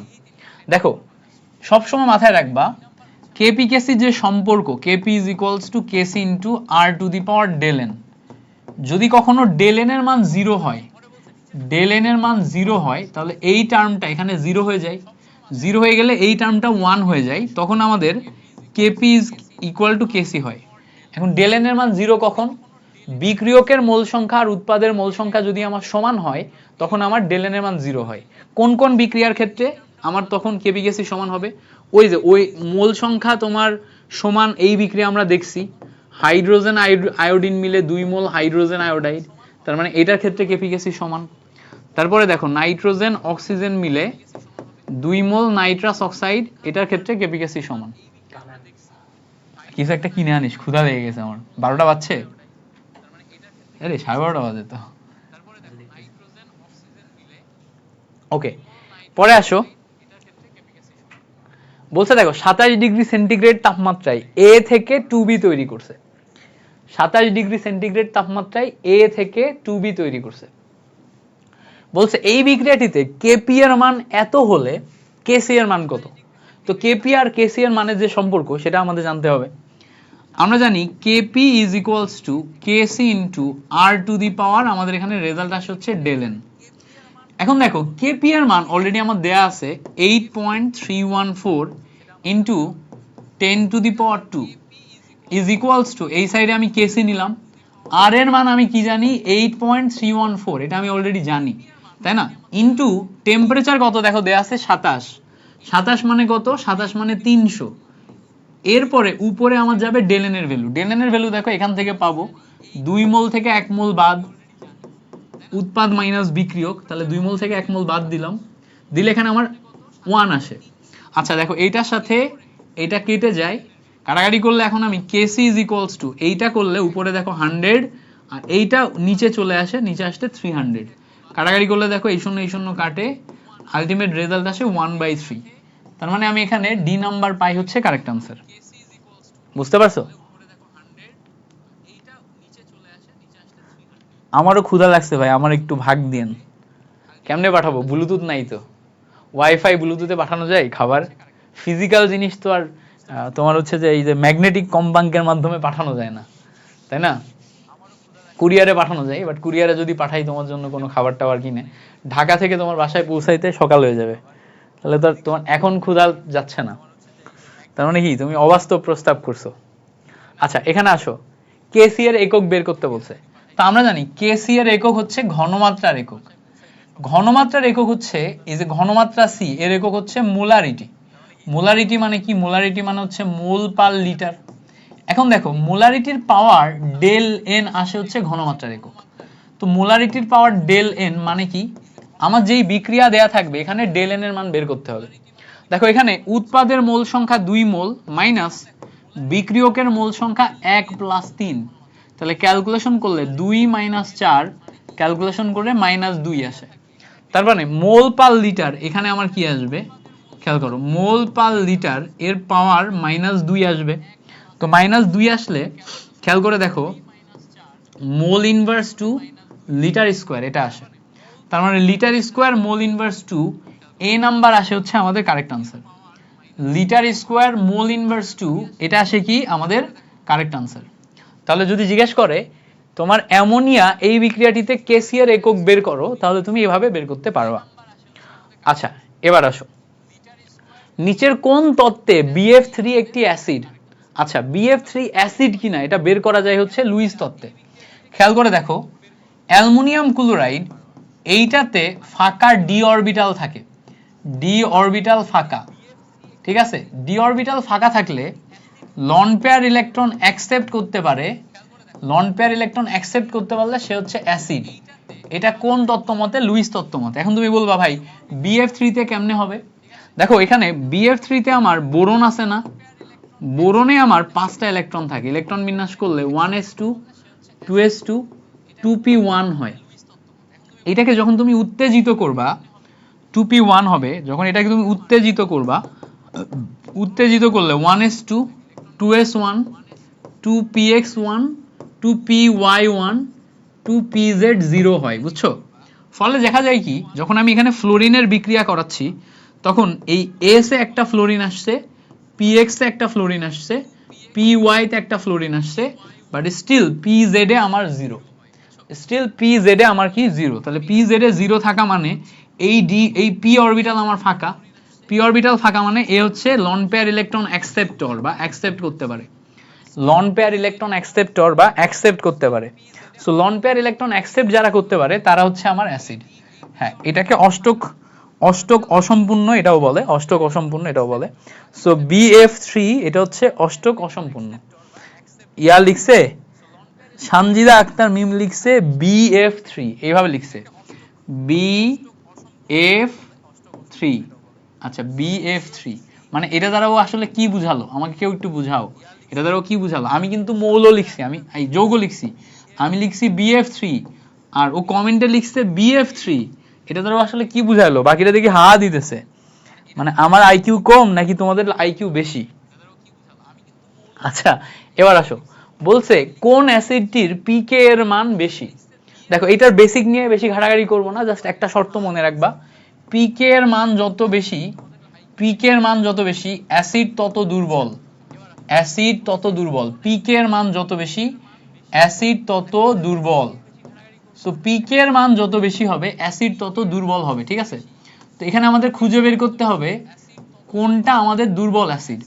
তো এখানে আমরা জানি যে ইথানোয়িক অ্যাসিডের ক্ষেত্রে বা অক্সো অ্যাসিডের ক্ষেত্রে, অক্সো অ্যাসিডের ক্ষেত্রে খেয়াল করো, এখানে আমরা এটা জানি অক্সো অ্যাসিডের ক্ষেত্রে অ্যালকাইল গ্রুপে কার্বন সংখ্যা যত বাড়ে অ্যাসিড তত দুর্বল হয়। তো এখানে আমার কার্বন সংখ্যা একটাই আছে, এখানেও দেখো একটা আছে, এখানেও একটা আছে। তো এখানে একটা থাকার কারণে এখন আমি এর মাঝখানে কম্পেয়ার করব। আমরা জানি আবার অ্যালকাইল গ্রুপ যেটা আছে, এই অ্যালকাইল গ্রুপে হ্যালোজেন যত বেশি হয় অ্যাসিড তত তীব্র হয়। তাহলে এইটার চেয়ে এইটা বেশি তীব্র, তার চেয়ে আবার এটা বেশি তীব্র অ্যাসিড। এবার খেয়াল করে দেখো সবচেয়ে বেশি তীব্রকে এই যে অ্যাসিডটা আছে, এইটা যেহেতু তোমার বেনজিনের উপরে আছে, বেনজিনের উপরে বেনজোইক অ্যাসিড, বেনজোইক অ্যাসিডে প্লাস আই ইফেক্টের কারণে এই হাইড্রোজেনকে ছাড়তে পারে, ফলে এই তিনটার চেয়ে এটা আরো বেশি অ্যাসিড। তাহলে খেয়াল করে দেখো, তাহলে সবচেয়ে বেশি স্ট্রং অ্যাসিডকে, সবচেয়ে বেশি স্ট্রং অ্যাসিড হচ্ছে COOH, তার চেয়ে একটু কম কে CCl2COOH, তার চেয়ে আরেকটু কম কে তোমার হচ্ছে CCl2HCOOH, ওকে। এরপর হচ্ছে CH2Cl সবার চেয়ে কম হচ্ছে CH3COOH, এটা। তাহলে দেখো আমরা এখান থেকে CH3COOH কে সবচেয়ে দুর্বল অ্যাসিড হিসেবে পাচ্ছি। তাহলে আমাদের কথা হচ্ছে সবচেয়ে দুর্বল অ্যাসিড কে, ওকে। আচ্ছা বলছে 0.5% সোডিয়াম হাইড্রোক্সাইডের জলীয় দ্রবণের পিএইচ মান কত? 0.5% সোডিয়াম হাইড্রোক্সাইডের জলীয় দ্রবণের পিএইচ মান কত? এটা কিভাবে বের করবা? এখানে দেখো OH আছে, মানে এখান থেকে আমি POH বের করতে পারবো, বাট চাইছে কি, চাইছে আমার পিএইচ। এখন আগে আমার এই ঘনমাত্রাটাকে ফিক্স করতে হবে। এখন ঘনমাত্রা বের করার ফর্মুলা কি? S is equals to 10x divided by m। তো খেয়াল করো 10 ইন্টু এক্স এর ভ্যালু আমি এখানে দেখতে পাচ্ছি 0.5 ডিভাইডেড বাই m, m মানে কি সোডিয়াম হাইড্রোক্সাইড, সোডিয়াম হাইড্রোক্সাইডের জন্য কত 23, সোডিয়াম 11 23 24, 24 এর সাথে 16, তাহলে খেয়াল করো 24 প্লাস 16 মিলে কত আসবে 40, তাহলে এখানে আমি দিলাম 40, এই শূন্যর সাথে এই শূন্য কাটলো, এই পয়েন্ট তুলে দিলে নিচে আমার একটা 10 আসে।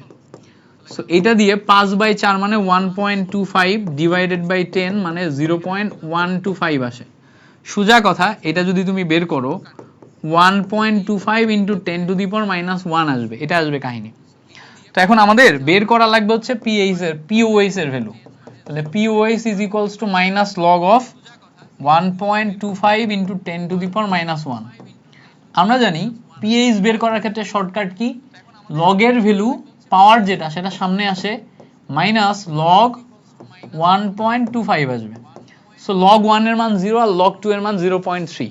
সো এর ভ্যালু আসবে এর মাঝখানে কিছু একটা, এর মাঝখানে কিছু একটা আসলে ধরে নিলাম, সো 0.3 এখানে আমরা 0.2 ধরে নিলাম, তার মানে 1 মাইনাস 0.2 ধরে নিলাম।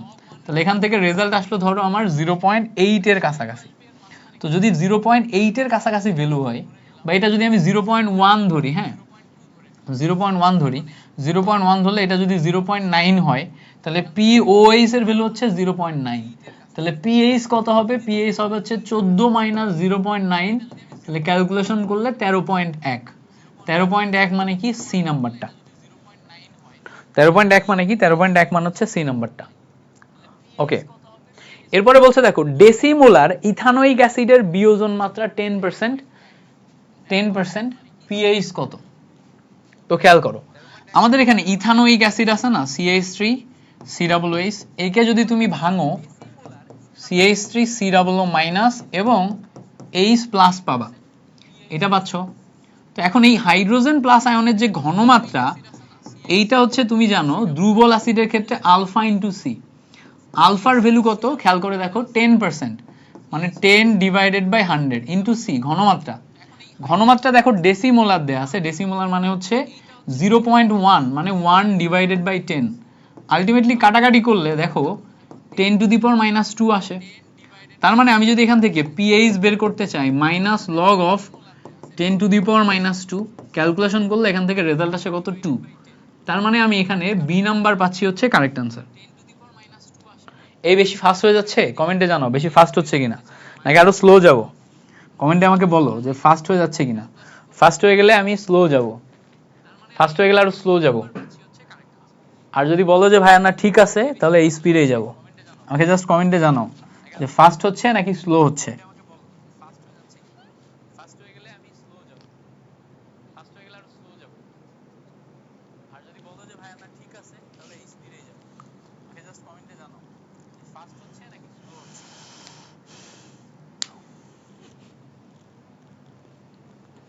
ওকে, এবার আসো পরেরটা দেখি। 0.98 গ্রাম সালফিউরিক অ্যাসিড 1 লিটার দ্রবণে দ্রবীভূত থাকলে ওই দ্রবণের পিএইচ কত? তো এই দ্রবণের আগে ঘনমাত্রা বের করতে হবে। তো খেয়াল করো, এই দ্রবণের আগে ঘনমাত্রা বের করা লাগবে। ঘনমাত্রা বের করতে গেলে S is equals to 1000 W divided by MV/ml, এটা নিয়ে বের করা লাগবে। আচ্ছা, একটু বের করার ট্রাই করি। প্রথমে 1000 নিলাম, W এর ভ্যালু দেখো 0.49 আছে, M এর ভ্যালু আণবিক ভর সালফিউরিক অ্যাসিডের জন্য 98 ইন্টু VML মানে 1 লিটার, 1 লিটার মানে 1000 বসাই দিলাম। এটার সাথে এটা কেটে গেল। দেখো এখানে পয়েন্ট তুলে দিলে একের পর দুইটা শূন্য, এটা দিয়ে এটা কাটলে এখানে আমার আসে হচ্ছে 2। তো 1/2 মানে হচ্ছে 0.5 ইন্টু 10⁻², এই যে নিচের 100 10⁻² তৈরি করে। সো তুমি যখন এখান থেকে রেজাল্ট তৈরি করবা তখন 5 ইন্টু 10⁻³ পাবা। বাট এটা আসলে তোমার হাইড্রোজেন প্লাস আয়নের ঘনমাত্রা না। তুমি যখন পিএইচ বের করতে যাবা তখন তো হাইড্রোজেন প্লাস আয়নের ঘনমাত্রা লাগবে। হাইড্রোজেন প্লাস আয়নের ঘনমাত্রা যখন তুমি বের করতে যাবা, এইটা হচ্ছে তোমার কিভাবে তৈরি হবে, এখানে হচ্ছে হাইড্রোজেন প্লাস আয়নের ঘনমাত্রা তৈরি করতে গেলে তুল্য সংখ্যা ইন্টু ঘনমাত্রা আসবে। কি আসবে? তুল্য সংখ্যা ইন্টু ঘনমাত্রা।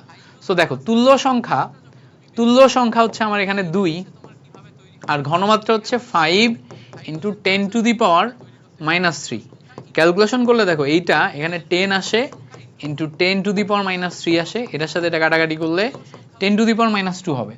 তাহলে এখান থেকে আমি পিএইচ এর ভ্যালু পাবো মাইনাস লগ অফ 10⁻²। তাহলে ক্যালকুলেশন করলে দেখো এখান থেকে আমার রেজাল্ট আসবে 2। তাহলে এখান থেকে আমি পিএইচ এর ভ্যালু পাবো 2, যেটা দেখো আমার এখানে অপশনে নাই। সো এখানে অপশনে নাই মানে এটা আমার হবে ব্ল্যাঙ্ক। ঠিক আছে, এখানে আমার অ্যান্সার কি হবে? ব্ল্যাঙ্ক, এই জন্য দাগাই দেয় নাই। ওকে, এবার আসো পরেরটা দেখি। পরেরটা হচ্ছে আমার বাফার দ্রবণ, বাফার দ্রবণের পিএইচ বের করার এমসিকিউ। তো চলো আমরা বাফার দ্রবণের ক্ষেত্রে বের করি। আমরা জানি বাফারের এমসিকিউ বের করতে গেলে pH is equals to pKa plus log উপরে যাই এন অফ সল্ট। সল্ট কে বলো তো? এখানে দেখো সল্ট এটা, তাহলে salt CH3COONA divided by n of acid, তো অ্যাসিড কে অ্যাসিড হচ্ছে ওইটা। তো ভালো করে খেয়াল করো, এখানে যখন এন খুঁজছি, এন যদি না থেকে ঘনমাত্রা থাকে তাহলে আমরা কিন্তু ঘনমাত্রাও নিতে পারি। তো আমার এখানে পিকে এর ভ্যালু দেয়া আছে, পিকে এর ভ্যালু কত দেয়া আছে? 4.76 প্লাস লগ উপরে যাবে সল্টের ঘনমাত্রা যেটা দেখো 0.1 ডিভাইডেড বাই অ্যাসিডের ঘনমাত্রা যেটা দেখো 0.01। এবার যখন তুমি ক্যালকুলেশন করবা এই পয়েন্ট তুলবা, তুললে নিচে একটা 10 যাবে, এই পয়েন্ট তুলবা নিচে একটা 100 যাবে, এই শূন্য কেটে গেল, কেটে গেলে log 10 পাবা তুমি। তো log 10 পাইলে 4.76 প্লাস log 10 এর মান 1, ক্যালকুলেশন করলে 5.76। সো এখান থেকে তুমি রেজাল্ট পাবা a number, that means 5.76 a number. দেখো যদি কখনো আমার এই দুইটা ঘনমাত্রা সমান দেয়া থাকে তাহলে তোমার ক্যালকুলেশন করাই লাগবে না, দুইটা ঘনমাত্রা সমান হলে ডিরেক্ট এটাই হয় অ্যান্সার, কারণ log 1 এর মান 0, দুইটা ঘনমাত্রা সমান হলে এখানে log 1 হয়ে যায়, তখন 0 হয়ে যায়, তখন বের করা লাগবে না। বাট যদি দুইটা ঘনমাত্রা সমান না হয় তখন তুমি ক্যালকুলেশন করে বের করবা। আচ্ছা এবার বলছে দেখো কোনটি ক্ষারীয় বাফার দ্রবণ। আচ্ছা যখনই আমার বাফার দ্রবণের নাম থাকে তখন আমি বলছিলাম যে নাম দুর্বল অংশ থেকে আসে, নাম কোন অংশ থেকে আসে, দুর্বল অংশ থেকে আসে। যখনই আমার বাফার দ্রবণের নাম থাকে, নাম কোন অংশ থেকে আসে, দুর্বল অংশ থেকে আসে, তার মানে সে দুর্বল ক্ষার দিয়ে তৈরি হবে, দুর্বল ক্ষার দিয়ে তৈরি হবে। তাহলে দুর্বল ক্ষার এবং তার শক্তিশালী লবণ। তো এখানে আমি দেখতে পাচ্ছি অ্যাকুয়াস অ্যামোনিয়া যেটা আছে এইটা হচ্ছে আমার দুর্বল ক্ষার, আর এই অ্যাকুয়াস অ্যামোনিয়ার শক্তিশালী লবণ হচ্ছে অ্যামোনিয়াম ক্লোরাইড। অ্যাকুয়াস অ্যামোনিয়াম মানেই হচ্ছে অ্যামোনিয়াম হাইড্রোক্সাইড, তাই না? তো অ্যামোনিয়াম হাইড্রোক্সাইড যেটা, এটা থেকে তার শক্তিশালী লবণ হচ্ছে অ্যামোনিয়াম ক্লোরাইড। তার মানে এটাই হচ্ছে আমার সেই ক্ষারীয় বাফার দ্রবণ। তাহলে আমি বললাম, আবার বলি কথাটা, যখন আমার বাফার দ্রবণের নাম থাকবে তখন সেই নামটা আসে হচ্ছে ক্ষারীয় অংশ থেকে, ক্ষার হইতে হয় দুর্বল ক্ষার থেকে আসে। তাহলে ওখানে আমি দেখতে পাচ্ছি অ্যাকুয়াস অ্যামোনিয়া যেটা আছে এটা অ্যামোনিয়াম হাইড্রোক্সাইড মানে দুর্বল ক্ষার, আর এর সাথে তার শক্তিশালী লবণ, এর সাথে তার শক্তিশালী লবণ। ক্লিয়ার করতে পারছি? এই হচ্ছে আমাদের বেসিক কাহিনী। আচ্ছা এবার আসো, নিম্নের মিশ্রণগুলোর মধ্যে কোনটি বাফার দ্রবণ। এটা অত্যন্ত গুরুত্বপূর্ণ একটা মানে হচ্ছে এমসিকিউ, অনেক গুরুত্বপূর্ণ, এটা মাস্ট জানতে হবে তোমাকে। তো আমরা জানি বাফার দ্রবণের ক্ষেত্রে আমাদের উইক নিতে হয় একটা পার্ট, আর একটা পার্ট নিতে হয় স্ট্রং, এবং উইক যে তার পরিমাণ নিতে হয় অতিরিক্ত। এই হচ্ছে আমাদের কাহিনী, উইক যে তার পরিমাণ অতিরিক্ত নিতে হয়। এখানে ভালো করে খেয়াল করলে দেখবা এইটা আমার উইক, এইটা আমার স্ট্রং, এটা আমার উইক, এটা আমার স্ট্রং, এটা আমার উইক, এটা আমার স্ট্রং, এইটা স্ট্রং, এটা স্ট্রং। তাহলে দুইটা স্ট্রং হলে সেটা আগেই বাদ, একটা উইক একটা স্ট্রং হইতে হবে। এখন উইক যে তার পরিমাণ অতিরিক্ত হতে হবে, এক্সেস না হলে আমার বাফার দ্রবণ তৈরি করবে না। এখন এইটা দেখো ঘনমাত্রা, এটা দেখো আয়তন, এখানেও দেখো ঘনমাত্রা আয়তন। তো ঘনমাত্রা আয়তনের সাথে ঘনমাত্রা আয়তন এটা কম্পেয়ার করে তুমি কে বেশি কে কম এটা বের করতে পারবা না। তাহলে বের করার জন্য তোমার টেকনিক কি? টেকনিক হচ্ছে n is equals to vs, যেখানে v লিটারে। বাট এখানে খেয়াল করে দেখো 10 ml কে তুমি যদি লিটারে কনভার্ট করো তাহলে এত ছোট হয়ে যায়, তখন আমার ক্যালকুলেশন করা যায় না। তো আমরা যেহেতু এটা জাস্ট এমসিকিউ দাগানোর জন্য করতেছি, এক্সাক্ট ম্যাথ করতেছি না, তাহলে আমরা কম্পারেটিভ আলোচনা করব। জাস্ট আমরা vs গুণ করে দেখব যে আসলে কে বড় কে ছোট। তো খেয়াল করে দেখো এখানে 2 আর 10 গুণ করলে এখানে আমার 2 মোল আসে, এখানে 2 আর 10 গুণ করলে এখানেও 2 মোল আসে। তাহলে 2 মোলের সাথে 2 মোল যদি সেম হয়ে যায় তাহলে দুইটা তো সমান, সমান হয়ে গেলে দুর্বল অতিরিক্ত নাই। এখানে ভালো করে খেয়াল করলে দেখবা 2 আর 10 মিলে 2 মোল, আর 0.1 আর 10 মিলে 1 মোল। এবার খেয়াল করে দেখো এই দুর্বল যেটা তার পরিমাণ অতিরিক্ত, এখানে আমার 1 মোল, এখানে আমার 2 মোল, তাহলে এর পরিমাণ অতিরিক্ত হলে এটা আমার বাফার হিসেবে কাজ করবে। তাহলে যেটার পরিমাণ অতিরিক্ত ওটা আমার বাফার হিসেবে কাজ করে। ক্লিয়ার করতে পারছি? আচ্ছা তাহলে এইটা আমার আর চেক করা লাগতেছে না, এটাই দেখবা সবলের পরিমাণ অতিরিক্ত হয়। আচ্ছা এবার বলছে দেখো একটা বাফার দ্রবণে অল্প পরিমাণ শক্তিশালী অ্যাসিড এবং ক্ষার যুক্ত করলে দ্রবণের পিএইচ এর কি রূপ হবে। তা আমরা জানি বাফার দ্রবণ সেটাই যেখানে বাফার দ্রবণ সেটাই যেখানে অল্প পরিমাণ অ্যাসিড বা ক্ষার যোগ করলেও পিএইচ এর মান অপরিবর্তিত থাকে। তার মানে এটা কিন্তু বেসিক বাফার দ্রবণের সংজ্ঞা থেকে, এটা কি, এটা হচ্ছে বেসিক বাফার দ্রবণের সংজ্ঞা থেকে, যে যেখানে অল্প পরিমাণ অ্যাসিড বা ক্ষার যোগ করলে দ্রবণের পিএইচ এর মান অপরিবর্তিত থাকে, সেটাই হচ্ছে আমার বাফার দ্রবণ। আচ্ছা এবার বলছে রক্তের বাফার দ্রবণের নাম কি। আমাদের মানুষের রক্তে দুই ধরনের বাফার দ্রবণ থাকে, একটা হচ্ছে কার্বনেট বাফার দ্রবণ আর একটা হচ্ছে ফসফেট বাফার দ্রবণ। তো দেখো কার্বনেট বাফার দ্রবণ মানে হচ্ছে বাইকার্বনেট এবং কার্বনিক অ্যাসিড, এই দুইটা মিলায়ে আমাদের কার্বনেট বাফার দ্রবণ তৈরি হয়। মানুষের রক্তে দুই ধরনের বাফার থাকে, তিন ধরনের বাফার থাকে মূলত, protein buffer, carbonate buffer, phosphate buffer. এর ভিতরে কার্বনেট বাফার মানে হচ্ছে কার্বনেট এবং কার্বনিক অ্যাসিড, বাইকার্বনেট এবং কার্বনিক অ্যাসিড। এবার বলতে দেখো কোন অ্যাসিডের সাথে সোডিয়াম হাইড্রোক্সাইডের বিক্রিয়ায় প্রশমন তাপ সবচেয়ে বেশি। তো আমাদের মাথায় রাখতে হবে সোডিয়াম হাইড্রোক্সাইডের সাথে হাইড্রোজেন ফ্লোরাইড এইটার বিক্রিয়ায় তোমার 67 কিলোজুল তাপ তৈরি হয়, এটার প্রশমন তাপ সবচেয়ে বেশি। ব্যতিক্রম মানে ব্যতিক্রম এটা, এবং এটা দেখো ফুল সিলেবাসের কোশ্চেন, তাও দেখো গতবার আসছে। এটা দেখো ফুল সিলেবাসের কোশ্চেন, তাও দেখো গতবার আসছে জেএনইউতে। তো সোডিয়াম হাইড্রোক্সাইড এবং হাইড্রোজেন ফ্লোরাইড এই দুইয়ের বিক্রিয়ায় আমাদের যেই পরিমাণ তাপ তৈরি হয় এটা হচ্ছে সবচেয়ে বেশি 67 বা 68 কিলোজুলের কাছাকাছি। আচ্ছা, এইটা একটু মুখস্থ রাখবা, এটা একটু মুখস্থ রাখবা। সেটা কি, স্বতঃস্ফূর্ত প্রক্রিয়ার ক্ষেত্রে অনুকূল পরিস্থিতিতে আমরা ডেল এইচ ঋণাত্মক এবং ডেল এস ধনাত্মক পাই, এটা একটু মুখস্থ রাখবা। আচ্ছা, এবার আসো, এটাও ফুল সিলেবাসের কোশ্চেন, বাট এটা আসার চান্স আছে বলে আমি এটা দিয়ে রাখছি, এটা একটু করো। দেখো এখানে একটা চিত্র আছে, এই চিত্রে বলছে চিত্র হতে সক্রিয়ণ শক্তি বের করো, চিত্র হতে সক্রিয়ণ শক্তি বের করো। তো আমরা জানি সক্রিয়ণ শক্তি মানে হচ্ছে এই যে সর্বোচ্চ শক্তি থেকে তোমার বিক্রিয়কের শক্তি বাদ দিতে হবে। তো এখানে দেখো সর্বোচ্চ শক্তি হচ্ছে 470, সবসময় মাথায় রাখবা। এই যে চূড়া যেটা আছে, এই চূড়া সর্বোচ্চ শক্তি যেটা আছে, যেটা পিক পয়েন্টে গেছে, এই পিক থেকে বিক্রিয়কের শক্তি বাদ যদি দাও 358, এটা বাদ দিলে তুমি 112 পাবা, এটা হচ্ছে সক্রিয় শক্তি। আচ্ছা, এবার ডেল এইচ এর মান কিভাবে পাবা? ডেল এইচ এর মান পাবা হচ্ছে, তুমি দেখো ডেল এইচ এর মান পাবা হচ্ছে যে তুমি এইটুকু ডিফারেন্স যদি করো, এইটুকু ডিফারেন্স মানে কি, এইটুকু ডিফারেন্স এটা হচ্ছে আমার ডেল এইচ, এইটুকু ডিফারেন্স হচ্ছে আমার এই পয়েন্ট থেকে এই পয়েন্টটা বাদ। তো এই পয়েন্ট হচ্ছে আমার 358, এই পয়েন্ট হচ্ছে আমার 393, তাহলে 393 থেকে 358 বাদ দিলে এটা আসে হচ্ছে আমার 35 কিলোজুল পার মোল। তো এইটা হচ্ছে আমার ডেল এইচ এর মান। তাহলে একটা হচ্ছে 112 কিলোজুল পার মোল আর একটা হচ্ছে 35 কিলোজুল পার মোল, বুঝতে পারছো? তো এই হচ্ছে আমার একটা হচ্ছে ডেল এইচ আর একটা হচ্ছে তোমার ইএ বা সক্রিয়ণ শক্তি।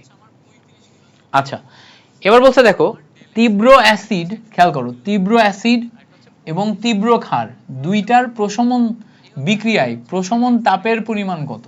খেয়াল করে দেখো, এটা হচ্ছে 57 কিলোজুল পার মোল আসবে। ওকে, তো এইগুলা হচ্ছে ফুল সিলেবাসের কোশ্চেন, জাস্ট একটু মনে রাখবা। এই কোশ্চেনটা আসার চান্স আছে এবার, এইটা আমি একটু তোমাকে বুঝাই দিই, এটা মুখস্থ করবে, এটাও ফুল সিলেবাসের কোশ্চেন। দেখো যদি আমরা কোন একটা বিক্রিয়ার তাপমাত্রা 27 ডিগ্রি সেন্টিগ্রেড থেকে 37 ডিগ্রি সেন্টিগ্রেডে নিয়ে যাই, মানে 10 ডিগ্রি বাড়াই, ঠিক আছে, আমরা যদি 10 ডিগ্রি বাড়াই, কোন একটা বিক্রিয়ার তাপমাত্রা 27 থেকে 37-এ নিয়ে গেলাম, মানে বিক্রিয়ার তাপমাত্রা আমরা কি করছি 10 ডিগ্রি সেন্টিগ্রেড বাড়াচ্ছি। কোন একটা বিক্রিয়ার তাপমাত্রা 10 ডিগ্রি সেন্টিগ্রেড বাড়াইলে ওই বিক্রিয়ার হার 2 বা 3 গুণ বৃদ্ধি পায় যখন আমাদের সক্রিয়ণ শক্তি 54 কিলোজুল পার মোল, ঠিক আছে। তো এইটা হচ্ছে একটা ন্যাচারাল ফিনোমেনা। তো কখনো কখনো আমাদের আসবে এরকম যে যদি আমাদের সক্রিয়ণ শক্তি এত হয়, আমি যদি টেম্পারেচার 10 ডিগ্রি বাড়াই, তাহলে বিক্রিয়ার হার কত গুণ বাড়বে? 2-3 গুণ বাড়বে। আবার কখনো কখনো এইটা থাকবে না, কখনো এইটা থাকবে না, কখনো এটা থাকবে না। যেমন দেখো এখানে আমার দ্বিগুণ বলা আছে, সক্রিয়ণ শক্তি জিজ্ঞেস করছে। সো এই ইনফরমেশনগুলো তুমি মনে রাখবা, যে কোনো একটা মিসিং থাকতে পারে, যেটা মিসিং থাকবে সেটা আমাদের হচ্ছে যে দাগাতে হবে, বুঝতে পারছো? আশা করি ক্লিয়ার। আচ্ছা, এবার আসো স্পর্শ পদ্ধতিতে সালফিউরিক অ্যাসিড প্রস্তুতিতে প্রভাবক কোনটা ব্যবহার করা হয়? তো দেখো আমাদের দুইটা প্রণালী এখানে পড়তে হবে, একটা হচ্ছে হেবার পদ্ধতি, একটা হচ্ছে হেবার পদ্ধতি। হেবারে আমরা নাইট্রোজেন এবং হাইড্রোজেন বিক্রিয়া করে 2 মোল অ্যামোনিয়া প্রস্তুত করি। এখানে আমরা আয়রন নলের মধ্য দিয়ে বিক্রিয়াটা করি এবং আমরা হচ্ছে মলিবডেনাম সহায়ক, প্রভাবক সহায়ক নিই। তাহলে একটা হচ্ছে আয়রন এবং প্রভাবক সহায়ক হচ্ছে মলিবডেনাম। আচ্ছা, এবার যখন আমি স্পর্শ পদ্ধতিতে আসি, স্পর্শ পদ্ধতিতে আমার তৈরি হয় হচ্ছে সালফিউরিক অ্যাসিড। সালফিউরিক অ্যাসিড তৈরির সময় প্রভাবক হিসেবে আমাদের ভ্যানাডিয়াম পেন্টঅক্সাইড এবং প্লাটিনাম এটা ইউজ হয়। এবার দেখো হেবার পদ্ধতিতে এখানে আমাদের 92 কিলোজুল তাপ তৈরি হয়। তো আমাদের 2 মোল অ্যামোনিয়ার জন্য 92 কিলোজুল তাপ তৈরি হয়। 1 মোল অ্যামোনিয়ার জন্য কতটুকু তৈরি হয় বলো তো?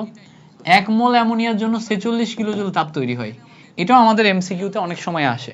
তাহলে দেখো স্পর্শ পদ্ধতিতে আমরা ভ্যানাডিয়াম পেন্টঅক্সাইড প্লাটিনাম পাইলাম, হেবার পদ্ধতিতে আয়রন এবং মোলিবডেনাম পাইলাম। ঠিক আছে, যে ইনফরমেশনগুলো আমি তোমাকে এতক্ষণ বললাম এগুলা মনে রাখবা, এগুলা তোমার আসবে পরীক্ষায়। এই ইনফরমেশনগুলাই বারবার ঘুরে ফিরে চাই, এই জন্য এগুলো একটু তোমাকে জেনে রাখতে হবে। ওকে, ক্লিয়ার হয়েছে? আচ্ছা, তো এরপরে আসে হচ্ছে আমাদের কর্মমুখী রসায়ন। কর্মমুখী রসায়নে আমাদের ফুল সিলেবাস থেকে 15টা মতো এমসিকিউ, 20-25টা মতো এমসিকিউ আছে।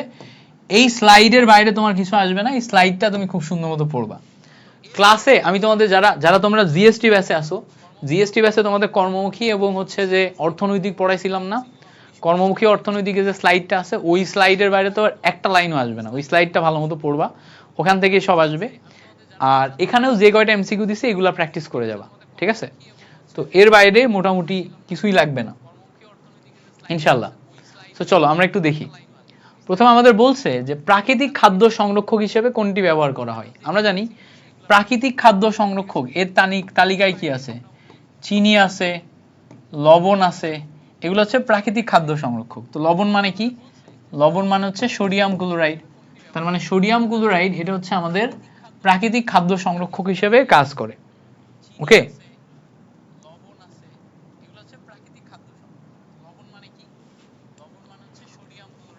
এবার বলছে দেখো খাদ্যের পচন ঘটানোর জন্য উপযোগী অবস্থা কোনটা। আমরা বলছিলাম খাদ্যের পচন ঘটায় হচ্ছে, জিএসটি ক্লাসে বলছিলাম যে খাদ্যে যদি অতিরিক্ত পরিমাণ পানি থাকে এই পানির কারণে পচন ঘটে, পানির কারণে জারণ হয় এবং পচন ঘটে। খাদ্যে যদি ছত্রাক জন্মায় তাহলে, আর তাপমাত্রা যদি 45 ডিগ্রির চেয়ে বেশি থাকে তাহলে। তাহলে এই তিনটে হচ্ছে আমার খাদ্যে পচন ঘটানোর জন্য উপযুক্ত পরিবেশ। তাহলে এখানে আমরা ডি নাম্বার এটা পাবো হচ্ছে কারেক্ট আনসার।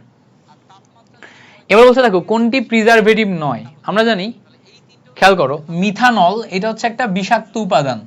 মিথানল, মিথানল মানে কি? CH3OH, মিথানল হচ্ছে বিষাক্ত, এটা দিয়ে খাদ্য সংরক্ষণ করা হয় না। Sorbic acid, sulphur dioxide, ethyl alcohol এগুলো দিয়ে খাদ্য সংরক্ষণ করা হয়, বাট মিথানল হচ্ছে বিষাক্ত উপাদান, এটা দিয়ে খাদ্য সংরক্ষণ করা হয় না। আচ্ছা, এবার বলছে দেখো নিচের কোনটি অ্যান্টিঅক্সিডেন্ট নয়। আমরা জানি অ্যান্টিঅক্সিডেন্টের উদাহরণ কি কি আছে? উদাহরণ আছে হচ্ছে BHA, তারপর হচ্ছে BHT, তারপরে আছে হচ্ছে TBHQ, এগুলো সব অ্যান্টিঅক্সিডেন্টের উদাহরণ। আমি পড়াইছিলাম তোমাদের ক্লাসে যে butylated hydroxy anisole, butylated hydroxy toluene, tertiary butyl hydroquinone, এগুলো হচ্ছে সব অ্যান্টিঅক্সিডেন্ট, এবং বুঝাই দিয়েছিলাম অ্যান্টিঅক্সিডেন্ট কিভাবে কাজ করে, অ্যান্টিঅক্সিডেন্ট আসলে কি। অ্যান্টিঅক্সিডেন্ট তোমার তেল চর্বি জাতীয় খাদ্যকে কিভাবে পচায়। তো এই তিনটা আমার হচ্ছে অ্যান্টিঅক্সিডেন্ট, তার মানে এইটা আমার অ্যান্টিঅক্সিডেন্ট না। ওকে, পরে আসো, পরের এমসিকিউতে যাই। বলছে পানির সক্রিয়তার মান নিচের কোনটি হলে খাদ্যের পচন ত্বরান্বিত হয়। তো আমরা জানি পানির সক্রিয়তাকে AW দিয়ে প্রকাশ করা হয়। এবার এখানে দেখো AW মানে হচ্ছে পরিবেশের আর্দ্রতা, পরিবেশের আর্দ্রতা, আর উপরে যায় হচ্ছে খাদ্যের আর্দ্রতা, খাদ্যের আর্দ্রতা বা খাদ্যের পানির পরিমাণ। তো আমরা জানি যে AW এর মান যদি 0.8 এর চেয়ে বেশি হয় তখন খাদ্য পচনে উপযোগী। AW এর মান মানে ওয়াটার অ্যাক্টিভিটি, এটার মান যদি 0.8 এর চেয়ে বেশি হয় তাহলে সেটা খাদ্য পচনের উপযোগী। তাহলে 0.8 এর চেয়ে বেশি মানে খাদ্য পচনের উপযোগী। আর AW এর মান যদি শূন্য হয় তাহলে খাদ্য হচ্ছে শুষ্ক, তখন সেটাকে সংরক্ষণ উপযোগী ধরা হয়। AW এর মান যদি শূন্য হয় তাহলে সেটা হচ্ছে শুষ্ক, সেটাকে আমরা সংরক্ষণ উপযোগী ধরবো। ওকে, আচ্ছা, এইটা একটু দেখো, এইটা হচ্ছে আমাদের ওই যে ভিনেগার প্রস্তুতির বিক্রিয়া। তো আমরা জানি ভিনেগার প্রস্তুতি 3টা স্টেপে হয়। প্রথমে হচ্ছে আমাদের চিনি থাকে, তাই না? C6C12H22O11, এইটাকে আমরা ইনভার্টেজ নামক এনজাইমের উপস্থিতিতে, ইনভার্টেজ নামক এনজাইমের উপস্থিতিতে ভাঙলে C6H12O6 C6H12O6 এটা পাই। তো একটা হচ্ছে গ্লুকোজ আর একটা হচ্ছে ফ্রুক্টোজ, এই দুইটাকে একত্রিত করলে ইনভার্ট চিনি পাওয়া যায়। এরপরে আমরা C6H12O6 এইটাকে যদি আমরা জাইমেজ নামক এনজাইমের উপস্থিতিতে তোমার জারণ করি, তখন আমার এখানে ইথানল পাওয়া যায় CH3CH2OH। পরবর্তী ধাপে ইথানল যেটা আছে, এই ইথানলকে আমরা অ্যাসিটোব্যাক্টর নামক এনজাইমের উপস্থিতিতে অ্যাসিটোব্যাক্টর এইটা নামক এনজাইমের উপস্থিতিতে যদি আমরা ভাঙতে যাই, তখন আমরা এখান থেকে ইথানোয়িক অ্যাসিড হয়, ইথানোয়িক অ্যাসিড পাই। তাহলে দেখো এইটা হচ্ছে আমার চিনি, এটা হচ্ছে আমার গ্লুকোজ, এটা হচ্ছে আমার ইথানল। বুঝতে পারছো? তো এখন দেখো আমরা এই জায়গায় যে ধাপটা পাচ্ছি, এটা 2 নাম্বার ধাপ না? দেখো তো, গ্লুকোজ থেকে ইথানল, গ্লুকোজ থেকে ইথানল যদি 2 নাম্বার ধাপ হয়, তাহলে এটা হচ্ছে জাইমেজ নামক এনজাইমের উপস্থিতিতে হচ্ছে। That means B is the correct answer. কোনটা correct answer? B is the correct answer. তাহলে দেখো, প্রথমে হচ্ছে ইনভার্টেজ, তারপরে জাইমেজ, তারপর হচ্ছে অ্যাসিটোব্যাক্টর। ইনভার্টেজকে আই দিয়ে প্রকাশ করে, জাইমেজকে জে দিয়ে প্রকাশ করো, আর অ্যাসিটোব্যাক্টরকে এ দিয়ে প্রকাশ করো। এটাকে এভাবে মনে রাখবা, ফার্স্টে হচ্ছে আই, তারপরে জে, তারপরে A, I J A. Invertase, zymase, acetobacter, এটাকে এভাবে মনে রাখবা, I J A. Invertase, zymase, acetobacter. তো তুমি যা মনে রাখবা কোনটা কোন ধাপ। প্রথম ধাপে ইনভার্টেজ, দ্বিতীয় ধাপে জাইমেজ, তৃতীয় ধাপে অ্যাসিটোব্যাক্টর। বিক্রিয়া কোন ধাপ দেয়া আছে, এত বিক্রিয়া করা লাগবে না। বিক্রিয়ার কোন ধাপ দেয়া আছে, এটা দ্বিতীয় ধাপ, দ্বিতীয় ধাপ, তার মানে আই জে এজ, জাইমেজ, তাহলে উত্তর হবে জাইমেজ। এভাবে মনে রাখবা। ওকে, বলছে দেখো কোনটি ভিনেগার যুক্ত খাবারের উপযোগিতা নয়। আমরা জানি ভিনেগার মানে কি, ইথানোয়িক অ্যাসিডের 6 থেকে 10% জলীয় দ্রবণকে ভিনেগার বলে। ইথানোয়িক অ্যাসিডের 6 থেকে 10%। এই ভিনেগার আমাদের শরীর স্লিম রাখে, শরীরের তরল অপদ্রব্য পদার্থ এগুলো বের করে দেয়, ক্যান্সার প্রতিরোধ করে, এগুলো উপকারিতা। বাট রক্তচাপ কমানো এটা হচ্ছে এর উপকারিতা নয়। ওকে, দেখো খাদ্য সংরক্ষণের জন্য ভিনেগার ব্যবহার করা হয়, সেটা কি? সেটা হচ্ছে ইথানোয়িক অ্যাসিডের 6 থেকে 10% জলীয় দ্রবণ। ইথানোয়িক অ্যাসিডের 6 থেকে 10% জলীয় দ্রবণ।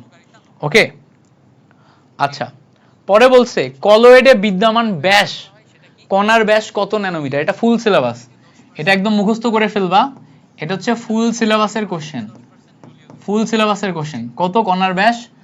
2 থেকে 500 ন্যানোমিটার। এটা মুখস্থ, একদম একদম মুখস্থ। এটার অ্যান্সার হচ্ছে 2 থেকে 500 ন্যানোমিটার। 2 নাম্বার কথা, কোনটি সাসপেনশনের উদাহরণ? উত্তর হচ্ছে রক্ত। সাসপেনশনের উদাহরণ আসলে উত্তর হচ্ছে রক্ত। আচ্ছা, অ্যালুমিনিয়াম এই ঋণাত্মক AS2S3 কলয়েডের কোয়াগুলেশনের সর্বাধিক ক্ষমতা কোনটির? এটা মাথায় রাখবা। এটা হচ্ছে যে কোয়াগুলেশনের ক্ষমতা, এটা ডিপেন্ড করে চার্জের উপর। চার্জ যত বেশি, ক্ষমতা তত বেশি। তো এখানে খেয়াল করলে দেখবা, এখানে চার্জ হচ্ছে +1, এখানে চার্জ +1, এখানে চার্জ +2, এখানে চার্জ হচ্ছে +3। তাহলে চার্জ যেটাই বেশি, চার্জ যেটাই বেশি সেটার কোয়াগুলেশন ক্ষমতা তত বেশি। চার্জ যত বেশি, কোয়াগুলেশন ক্ষমতা তত বেশি। ওকে, আচ্ছা, এবার বলছে দেখো কোনটি টয়লেট ক্লিনারের মূল উপাদান। আমাদের মাথায় রাখতে হবে, টয়লেট ক্লিনার যদি বলে তখন হচ্ছে সোডিয়াম হাইড্রোক্সাইড, আর গ্লাস ক্লিনার যদি বলে, গ্লাস ক্লিনার এটা 9-10-এও পড়ছো, গ্লাস ক্লিনার যদি বলে তখন হচ্ছে অ্যামোনিয়াম হাইড্রোক্সাইড। তাহলে glass cleaner ammonium hydroxide, toilet cleaner হচ্ছে সোডিয়াম হাইড্রোক্সাইড। তাহলে এটা হবে হচ্ছে সোডিয়াম হাইড্রোক্সাইড। আচ্ছা, কাপড় কাচা সাবানের প্রধান উপাদান কোনটি? মুখস্থ করে ফেলবা, সোডিয়াম স্টিরিওয়েট, এটা হচ্ছে কাপড় কাচার উপাদানের প্রধান উপাদান। RCOONA, স্টিরিওয়েট, এটার সংকেত অনেক বড়। সোডিয়াম লরাইল সালফেটও বলে। গ্লাস ক্লিনারের মূল উপাদান কোনটি? দেখো, গ্লাস ক্লিনারের মূল উপাদান হচ্ছে অ্যামোনিয়াম হাইড্রোক্সাইড। এইটাকে আমরা, অ্যামোনিয়াম হাইড্রোক্সাইডকে আমরা লঘু অ্যামোনিয়া দ্রবণও বলতে পারি, লঘু অ্যামোনিয়া দ্রবণও বলতে পারি। অ্যামোনিয়াম হাইড্রোক্সাইডের আরেকটা নাম আমরা লঘু অ্যামোনিয়া দ্রবণ এটাও বলতে পারি। বুঝতে পারছো? এটা আমরা কি বলতে পারি? লঘু অ্যামোনিয়া দ্রবণ। আচ্ছা, এরপরে আসো পরের পার্ট দেখি।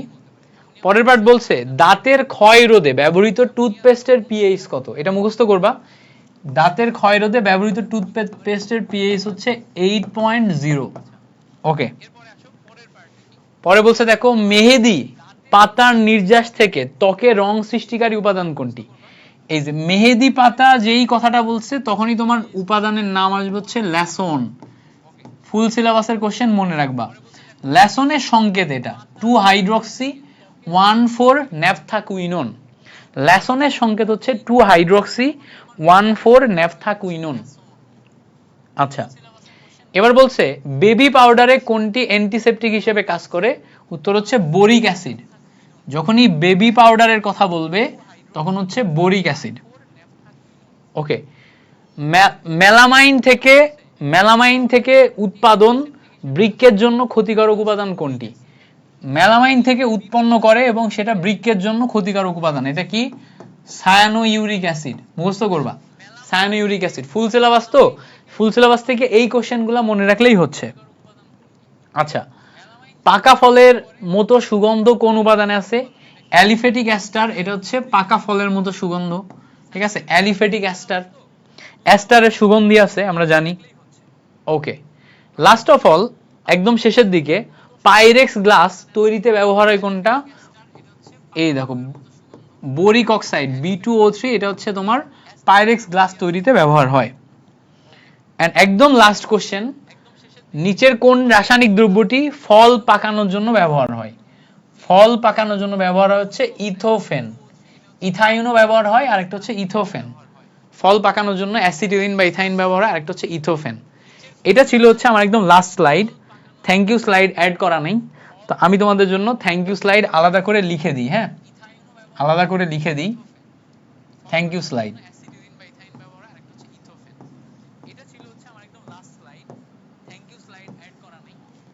দেখি আসে কিনা। এই তো চলে আসছে। So thank you slide add করা ছিল না, তোমাদের জন্য আলাদা করে থ্যাংক ইউ স্লাইড লিখে দিলাম। তো এইটা ছিল আমাদের প্রথম পত্রের ম্যারাথন। আই গেস এটা হচ্ছে তোমাদের 3 ঘন্টা 3.5 ঘন্টা মতো গেছে, 3.5 ঘন্টা মতো গেছে। সো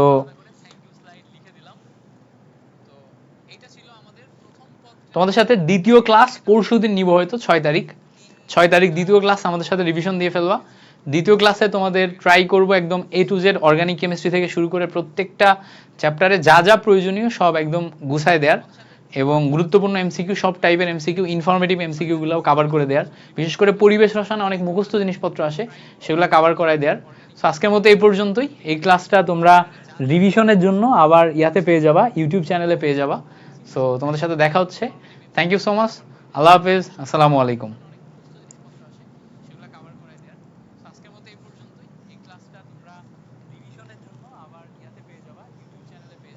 কেমিস্ট্রি সেকেন্ড পার্ট 6 তারিখে নিব ইনশাল্লাহ। সেকেন্ড পার্ট 6 তারিখে নিব। ঘোষণা দিয়ে দিব, ভাইয়া ঘোষণা দিবে।